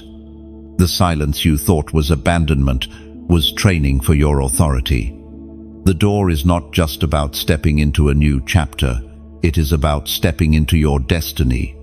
Chosen one. As you prepare to walk through, remember this: humility is your safeguard, prayer is your compass, and obedience is your power. Do not try to carry old baggage into this new place. Release what must go. Forgive who must be forgiven, and let go of what cannot remain. The new door cannot be entered with old chains. And now, let me speak to your heart. If this word resonates, if you know you are standing before doors heaven has placed in your path, then do not stay silent. Hit the like button as your declaration that you recognize the season. Share this message so others at their own thresholds can find courage. And subscribe, not for numbers, but to stay connected to words that will guide you as you step forward. You cannot afford to walk alone. You need continual reminders of truth as you embrace this new place. Chosen one. The open door is here. Do not hesitate. Do not doubt. Do not let fear rob you of this moment. Step through with confidence, knowing heaven has already gone before you. The God who called you has already prepared the way, and when you walk through, you will not just enter a new space, you will enter a new level of glory. Chosen one. The greatest danger you face now is not the enemy outside, but the complacency inside. After long battles and heavy storms, the temptation comes to sit down, to settle, to declare, enough. But hear me clearly, you cannot stop here. Destiny does not pause. Calling does not expire. And heaven's assignment still burns within you. You may be weary, but you are not finished. Chosen one. Complacency is subtle. It does not announce itself loudly, but creeps in gently through comfort, through routine, through the thought that maybe this is enough. Yet heaven never called you to partial obedience. The oil on your life is too costly to be wasted on half completion. You did not come this far to settle halfway up the mountain. The same God who began his work in you is urging you higher still. What looks like rest to the flesh can become decay to the spirit. Do not stop where God is still moving. The danger of complacency is that it disguises itself as peace. You may think you've arrived, that your journey is finished. But deep down you know it is false rest. True peace comes only when you finish what heaven has assigned to you. If you lay down your weapons too soon, the enemy rejoices. For he knows that an unfinished assignment leaves doors open for destruction. But if you press through weariness, true rest will meet you at the finish line, and it will be eternal, not temporary. Chosen one, you must remember the cost already paid, every tear sown in the night, every battle endured in silence, every sacrifice no one saw. Do not let them be wasted by stopping short. The pain you carried has not been in vain. It is the very currency that brought you to this moment. To stop now would be to dishonor what you already overcame. Let your scars remind you, you did not survive just to quit. You survived to finish. Your history of endurance is proof of your capacity for victory. Think of the heroes who walked before you. Noah built until the ark was complete. Despite the mockery, Nehemiah rebuilt the walls, stone by stone, until the last gap was closed. Paul pressed on until he declared, "I have finished the race." Their legacies endure because they did not stop at almost. Chosen one. Their stories were written for you. They testify that the last stretch is the hardest, but it is also the holiest. You are walking a path carved by their faith, and heaven calls you to finish.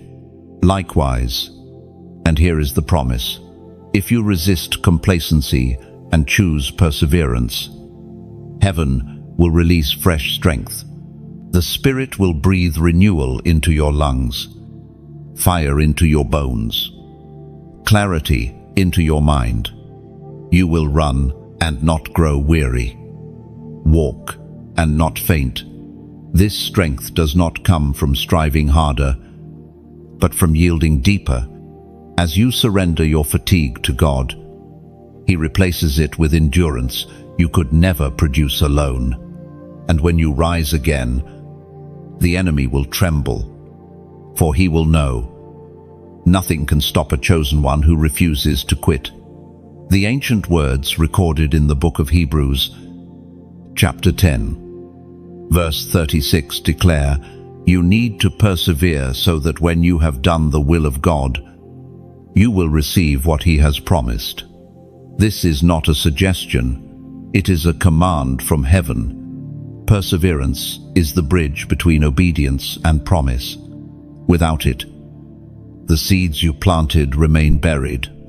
With it, you walk into harvest. Chosen one, perseverance is not passive waiting. It is active endurance. It is choosing to keep moving when your legs feel heavy, choosing to keep believing when your eyes see no evidence, choosing to keep praying when the heavens feel silent. Perseverance is worship in motion, faith with footsteps, trust with tenacity. This is why your journey has felt so exhausting, because perseverance costs. It demands grit. It requires resilience. It asks you to keep holding the line, even when the world tells you to let go. And yet, every act of perseverance multiplies strength in you. Every "I refuse to quit" builds authority. Every small step forward weakens the grip of darkness and strengthens heaven's testimony in your life. Chosen one, Understand this: perseverance is warfare. The enemy does not know what to do with someone who will not quit. He can throw lies. He can raise storms. He can stir confusion. But if you keep standing, he loses. Hell's strategies collapse when faced with endurance. Perseverance is your silent roar, your unshakable weapon, your proof that you are chosen indeed. Think of Job, who endured devastation, yet refused to curse God. Think of Paul, who pressed through beatings, prisons, and betrayals to finish his race. Think of Jesus, who carried the cross though every step screamed with agony. Their perseverance unlocked glory, and yours will too. The same Spirit that strengthened them strengthens you now.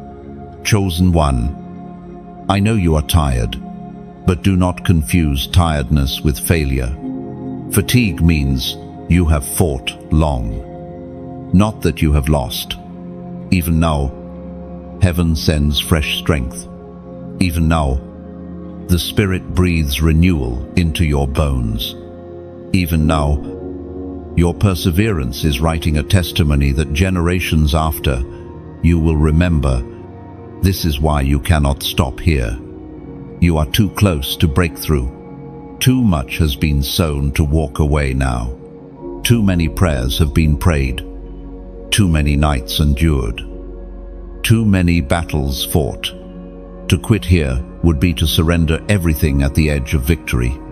Do not give the enemy that satisfaction. Chosen one, lift your head, straighten your shoulders.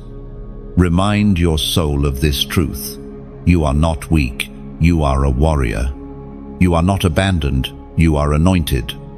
You are not forgotten, you are chosen. The fire inside you is not dying, it is being refined into something indestructible. And now, let your spirit answer. If this word is burning in your chest, if you know perseverance is your call in this moment, then declare it aloud. Write in the comments, I will endure. Just 3 words, but they carry fire. They silence the enemy's whispers. Align your heart with heaven and activate strength for the journey ahead. By writing them, you are declaring that no matter what comes, you will not quit. Chosen one, perseverance is your crown in motion. Keep walking, keep trusting, keep enduring. For the promise is not a dream, it is waiting just beyond the next step. Chosen one. The deeper you journey, the more you realize that destiny is not just about external breakthroughs, but about internal transformation. Doors may open, opportunities may arise, influence may grow, but none of it matters if the soul within you is not aligned with heaven. Your calling is not built on appearances, it is built on character. And character is forged not in the applause of crowds, but in the secret places, in the long nights of wrestling, in the quiet choices made when no one is watching. This is why your journey has demanded so much stripping away. Heaven is not trying to leave you empty, but to leave you pure. The ambitions you once clung to, the pride that once guided you, the wounds that once drove you, they have all been confronted because your crown cannot rest on a fractured soul. What God is preparing in you requires depth, humility, and resilience, not just gifting or talent. The psalmist declares in the book of Psalms, chapter 51, verse 10, Create in me a pure heart, O God, and renew a steadfast spirit within me. These words echo the cry of every chosen one who understands the weight of calling. Before crowns, before thrones, before influence, purity of heart is essential. Without it, the crown becomes corrupted, With it, the crown becomes a vessel of glory, chosen one. Destiny is not about speed, but depth. The world tells you to hurry, to achieve quickly, to build fast. But heaven is not rushed. Heaven cares more about roots than branches, more about foundation than facade. That is why your process has felt long, why your prayers seemed delayed, why doors took time to open. You were being rooted, anchored, and deepened, so that when the winds come, and they will, you will not be uprooted. Think of the oak tree. It grows slowly, gently, hidden beneath the soil for years before its strength is visible. But once established, storms cannot easily topple it. So it is with you. Heaven has been growing your roots deep, unseen by others, but necessary for the weight you are destined to carry. You are not called to be a fleeting flower, but an enduring oak, chosen one. This depth comes through refining. You have been tested in patience, in humility, in faith, in love. Each test has been painful, but each one has carved away what could not remain. Pride has been confronted, impatience has been disciplined, fear has been silenced, unforgiveness has been uprooted. These cuts hurt, but they heal you into wholeness. Without them, you would carry cracks into your crown. With them, you stand unshakable. Destiny is also about vision. Not the small visions that satisfy momentary desires, but the eternal vision that aligns with God's heart. Chosen one. Your vision must be greater than yourself. It must reach beyond your comfort, beyond your generation, beyond even your lifetime. Heaven is birthing vision in you that echoes into eternity. That is why the fire has burned so fiercely. You are being refined to carry something eternal, not temporary. And do not forget, vision is costly. It will separate you from those content with mediocrity. It will require sacrifices that others cannot understand. It will demand faith that looks foolish to those who walk by sight. But chosen one, this is the mark of the chosen, to see what others cannot, to believe what others will not, to pursue what others abandon.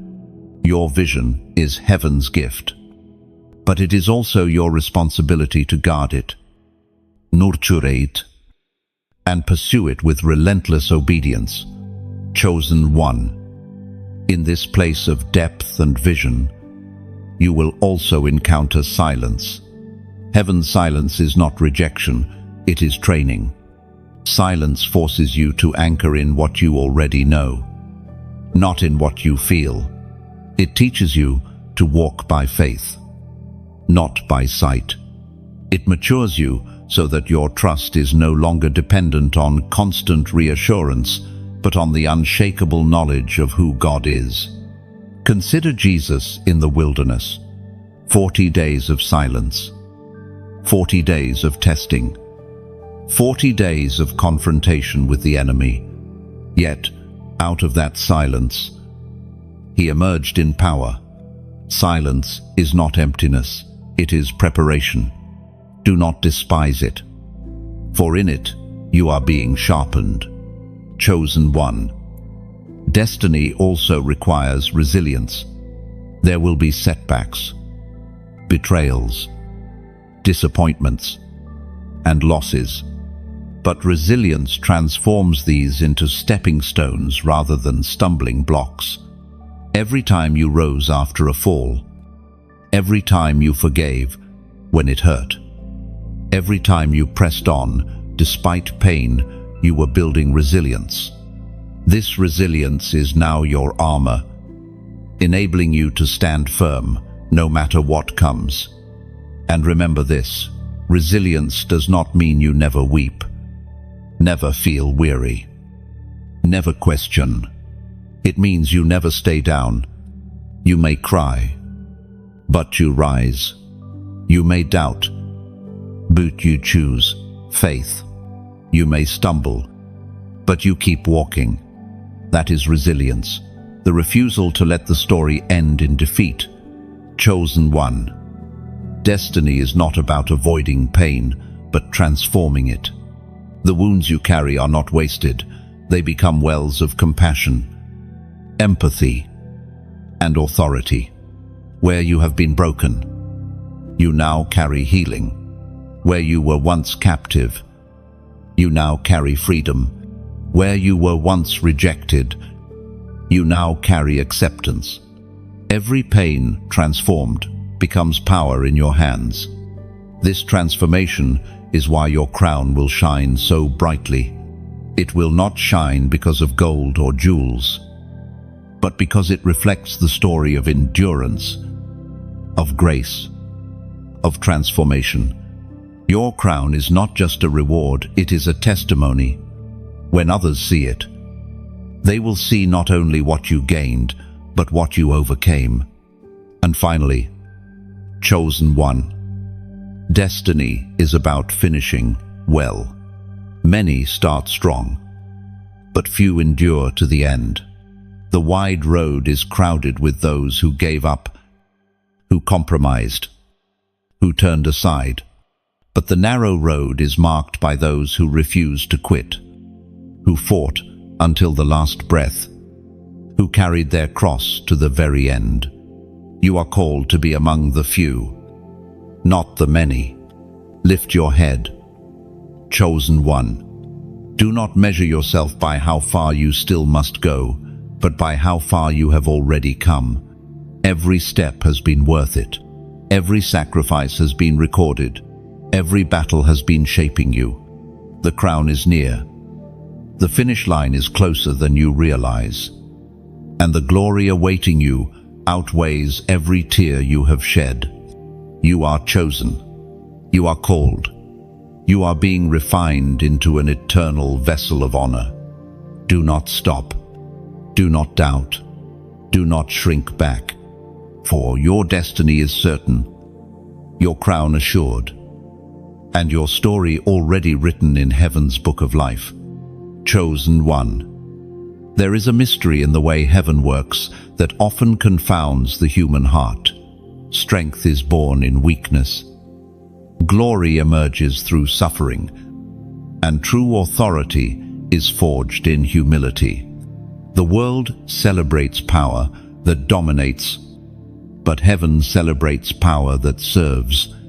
The world crowns those who rise above others, but heaven crowns those who stoop low to lift others. You are being taught this mystery now, because the calling on your life is not to rule with pride, but to reign with love. Chosen one. Authority in the kingdom is not given to those who seek it for themselves, but to those who can be trusted to use it for others. That is why your journey has felt so backwards at times. You asked for influence, and instead you were hidden. You prayed for increase, and instead you were reduced. You longed for recognition, and instead you were forgotten. Yet all of this was heaven's way of proving your heart, stripping away any desire to use authority for selfish gain. Chosen one.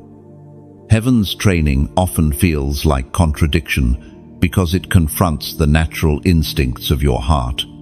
You expected elevation, yet you were lowered. You desired a platform, yet you were placed in obscurity.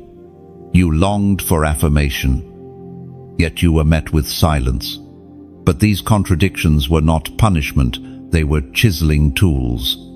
Each hidden year, each unnoticed sacrifice, each uncelebrated act has carved humility into your spirit, so that when glory rests on you, it will not consume you. The backward path was the straightest road to true greatness. And know this: authority that is rushed becomes dangerous, but authority that is refined becomes unshakable. Heaven refused to hand you a crown before your heart was ready, because influence without depth destroys. What you thought were delays were really shields. God was shielding you from rising too soon, shielding you from platforms that would have cracked beneath your weight, shielding you from success that would have poisoned your soul. Now, when authority comes, it will rest securely because it flows from humility, not from ambition. That is why you can be trusted. It is written in the Gospel of Mark, chapter 10, verse 43 to 45. Instead, whoever wants to become great among you must be your servant, and whoever wants to be first must be slave of all. For even the Son of Man did not come to be served, but to serve, and to give his life as a ransom for many. This is the pattern you are called to follow. Greatness in the kingdom is not measured by crowns of gold, but by crowns of humility. Chosen one. This call to humility does not mean you are insignificant. On the contrary, it proves how much heaven trusts you. Only those destined for true authority are tested so deeply in humility. Heaven cannot allow arrogance to rule through you, because pride corrupts, but humility sustains. You have been pressed into humility not to diminish you, but to protect the treasure within you. Think of Joseph, humbled in prison before rising to the palace. Think of David, humbled in fields before ascending to the throne. Think of Jesus, humbled on the cross before crowned with eternal glory. Their humility was not an accident, it was their preparation. And so it is with you, chosen one. Humility is your shield. It guards you from deception, keeps your heart soft, and ensures that the authority you carry remains pure. Without humility, authority becomes abuse. With humility, authority becomes healing. That is why you have been misunderstood, overlooked, even rejected, because heaven was forming in you a humility that will keep you safe when the crown rests on your head. But do not mistake humility for weakness. True humility is fierce. It takes greater strength to bow than to boast, greater courage to serve than to be served, greater authority to forgive than to retaliate. Humility is not silence in the face of injustice. It is the wisdom to know when to speak and when to wait, when to act and when to yield. It is strength under control, power restrained by love. Chosen one. As you step further into your destiny, humility will become the foundation of your influence. People will not follow you because of titles or achievements. They will follow you because they sense the authenticity of your spirit. They will see in you someone who carries authority without arrogance, power without corruption, and light without pride. This is the mark of true chosen ones, and humility will unlock doors that pride could never touch. The proud may climb quickly, but they fall quickly too. The humble rise slowly, but once they are established, they endure. Your path may have felt slow, even painful, but it is secure. What God builds on humility cannot be shaken. Chosen one. Remember this always. Crowns are not for display, they are for service. The greater the crown, the deeper the humility required to carry it. Heaven is not raising you to sit above others, but to serve them. Your authority will heal wounds, restore hope, and ignite faith. That is why you have walked through suffering, so that you would carry compassion, That is why you have tasted rejection, so that you would carry acceptance. That is why you have endured weakness, so that you would carry grace. Humility ensures that your crown will not corrupt you. It ensures that the glory resting on your life will reflect back to God, not to yourself. It ensures that the power flowing through you will never become poison, but always remain pure water for thirsty souls. Chosen one. The world may never understand this path. They may call you too quiet, too gentle, too hidden. But heaven calls you mighty. Heaven calls you faithful. Heaven calls you chosen. Your humility is your greatest weapon, your crown's greatest protection, and your destiny's surest foundation. Walk forward. Then, not with pride, but with peace. Do not fear being overlooked. Heaven sees. Do not fear being underestimated. Heaven knows. Do not fear being hidden. Heaven remembers. And in due time, heaven will lift you up. Not for your glory, but for His. Chosen one. There is a truth few are willing to face. Carrying the crown means carrying the weight of responsibility. To be chosen is not only to walk in blessing, but also to walk in burden. The oil of anointing does not flow simply for your comfort, it flows for your assignment. You have been entrusted with something eternal, something greater than your own life. And with it comes the call to live beyond yourself. The prophet Ezekiel wrote, chapter 3, verse 17, Son of man, I have made you a watchman for the people of Israel, so hear the word I speak and give them warning from me. This is what it means to be chosen. You are not simply a receiver of blessings, but a watchman, a carrier of light in a world of shadows, a voice that speaks when others remain silent. Chosen one. The burden you feel in your heart is not random. It is heaven's weight resting on you.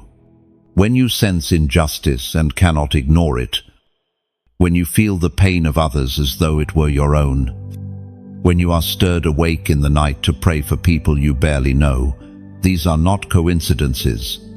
They are the marks of a watchman, signs that your calling is tied to intercession, to stewardship, to bearing the weight of others before the throne of God. Carrying responsibility means living with awareness. You cannot move carelessly, because your steps influence more than yourself. You cannot speak recklessly, because your words shape atmospheres. You cannot compromise quietly, because your obedience or lack thereof ripples into generations. This weight can feel heavy, but it is also holy. It is the mantle of a chosen one.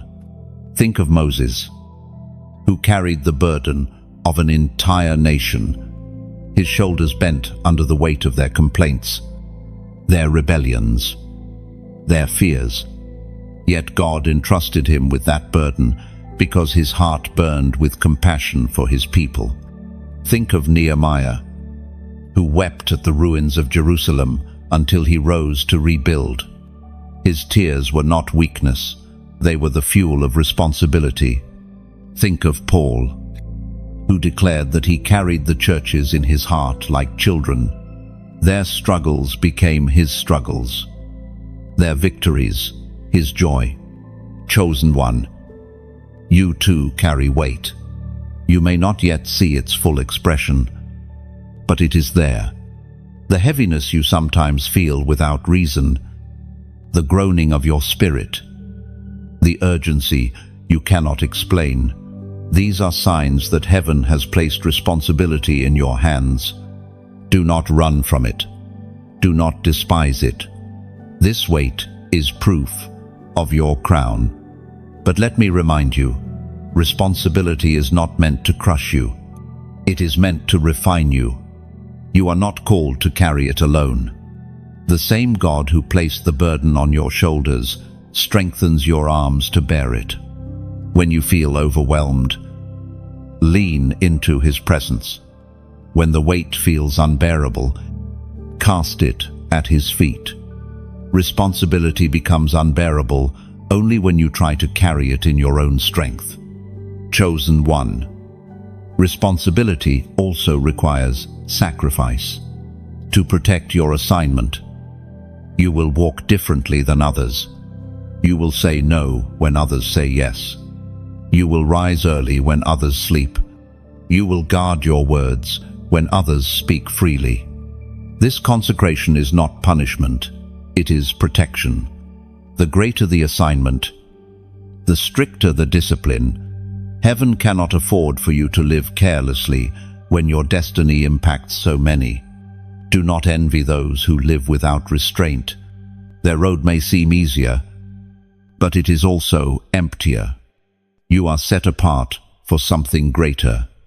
Every sacrifice you make, every temptation you resist, every discipline you embrace, these are investments into your crown. They are proof that you value your destiny more than temporary pleasure. Chosen one.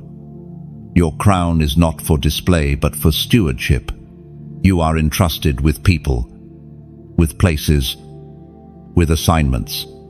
Some of them you already see, others you will discover in time. But all of them require faithfulness. The crown is not about ruling over others, but serving them with authority that comes from heaven. The weight you carry is not meant to crush, but to cover, to protect, to preserve. This is why intercession burns in your spirit. You are not content to live only for yourself. You feel the need to pray for your family, your community, even for nations you have never visited. This is the responsibility of the chosen, to stand in the gap, to carry burdens, to release light where darkness prevails. Chosen one. Responsibility also demands endurance. There will be days when the weight feels too much, when you long to lay it down and walk away, but you cannot. The crown cannot be abandoned. The oil cannot be withdrawn. The calling cannot be revoked. You were chosen not only for moments of glory, but also for nights of groaning. And yet, in every groan, heaven hears, and heaven strengthens. Lift your eyes. Beloved, do not see responsibility as a chain, but as a trust. Heaven saw something in you that could be entrusted with this weight. Others may falter, but you endure. Others may abandon, but you remain. Others may run, but you stand. This is the difference of the chosen, the ability to carry what others cannot. And one day, when you stand before the throne, the weight you carried will be revealed as glory. The tears you shed will become jewels on your crown. The burdens you bore will become testimonies of victory. The responsibility that felt so heavy will shine as eternal reward. And in that moment, you will know it was worth it. Chosen one. Wear the weight with humility. Carry it with courage, and steward it with faithfulness. For the crown is not only on your head, it is in your hands, in the way you love, serve, and cover others. This is the true mark of responsibility, and it is the honor of being chosen. Chosen one. The journey has brought you here, not to an ending, but to a threshold where heaven's design converges with your obedience. Every fire, every storm, every silence, every battle, and every moment of refining has been leading you toward this revelation. The old life has truly passed, and the new is here to stay. You no longer straddle two worlds. The season of in-between has ended. What you carry now is not a fragile hope, but a sealed identity and a destiny secured by the hand of God. The Apostle Paul declares in the book of 2 Corinthians, chapter 5, verse 17, "Therefore, if anyone is in Christ, the new creation has come, the old has gone, the new is here." This is not just a statement of faith, it is the reality of your life. The doors behind you have closed for good. The chains that once bound you have been broken permanently. You are no longer who you used to be, and you will never return to that place again. Chosen one. The old world will still call your name at times. Memories may resurface. Temptations may whisper. Old fears may try to creep back. But know this, their power is gone. They are echoes of a defeated past, shadows of a life that no longer defines you. The enemy may try to resurrect what God has buried, but resurrection power belongs only to Christ. What he has ended cannot be revived. You are not walking backward, you are moving forward into the fullness of who you were always meant to be. The new world is not only about freedom, it is about inheritance. You are stepping into authority you once doubted, clarity you once lacked, and strength you once thought impossible. This new life is not fragile, it is fortified. It is not temporary, it is eternal. The Spirit of God has not just touched you, He dwells within you, guiding, empowering, and sustaining you.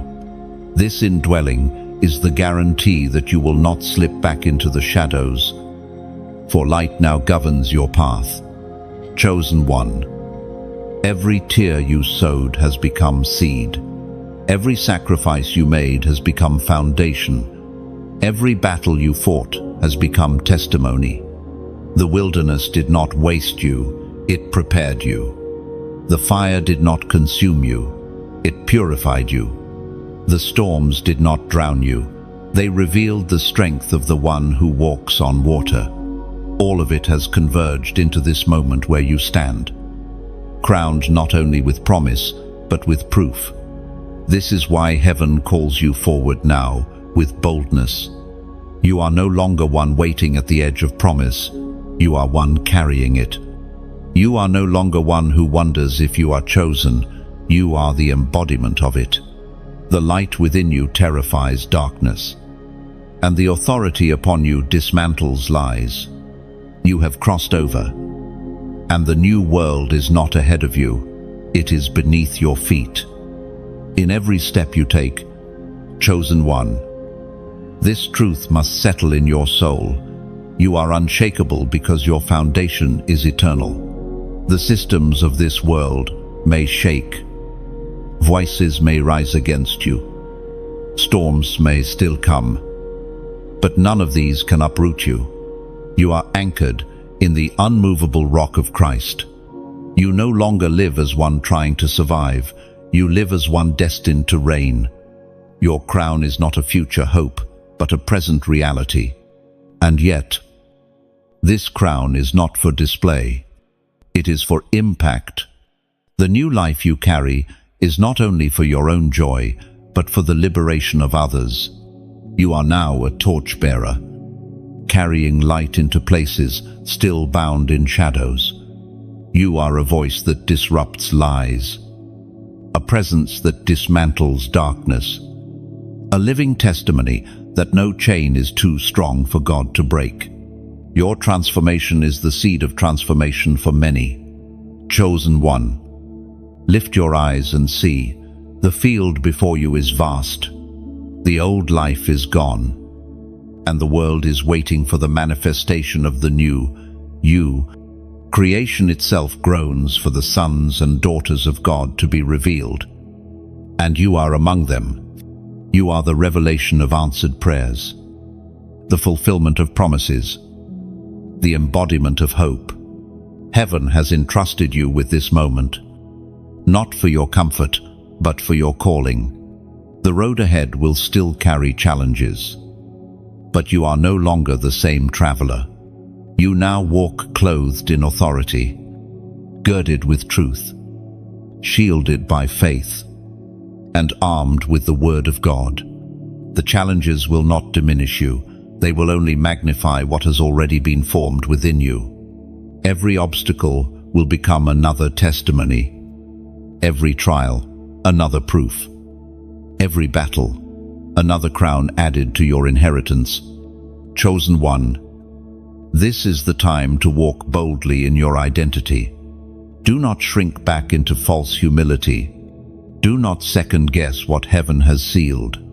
Do not apologize for being chosen. You are not a mistake, not an accident, not an afterthought. You are a divine design, a masterpiece of heaven, a vessel of eternal glory. Your presence is intentional, your assignment undeniable, your destiny unshakable. And when doubts attempt to return, remind your soul, the old has passed. Remind the enemy, the chains are broken. Remind the world, the crown is real. Live not as one caught between two worlds, but as one firmly planted in the new. Speak with authority. Walk with confidence. Love with compassion. And serve with humility. This is the rhythm of the new life. The song of the chosen. Chosen one. Let this be your declaration. You are unshakable, unstoppable, and unforgettable.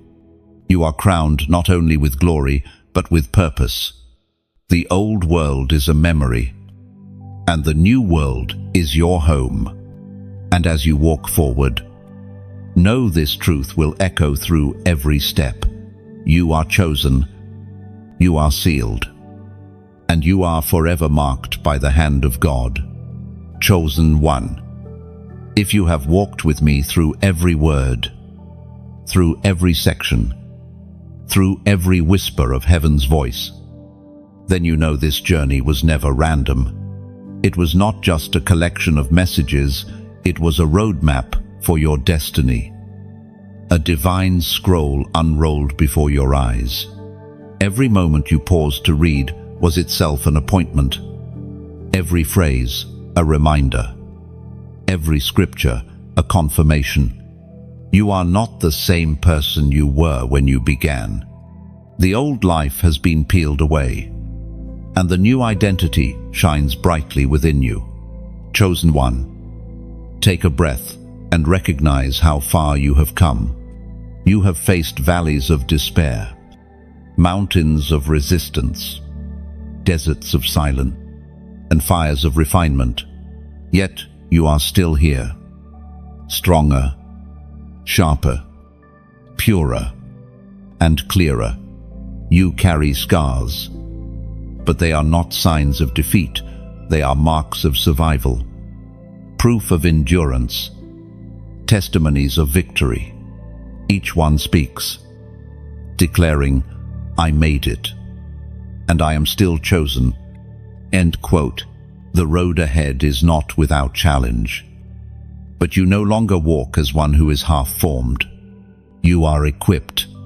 You are anointed. You are ready. Your journey has shaped you into a vessel heaven can trust, a warrior darkness cannot withstand, a torch others can follow. You are not just surviving, you are rising. Now, chosen one, I must speak from my heart to yours. If this journey has stirred something inside you, if it has strengthened your spirit, if it has reminded you of your identity, then don't keep it to yourself. Let your yes be visible. Let your agreement echo. Hit the like button, not as routine, but as a prophetic declaration. I embrace my crown. I step into my destiny. Share this word with others, for you never know whose life might be waiting for this exact confirmation. And subscribe, not just for numbers, but so You remain connected to a stream of words that will continue to fan your flame. Finally, I invite you to engage in one last act of boldness.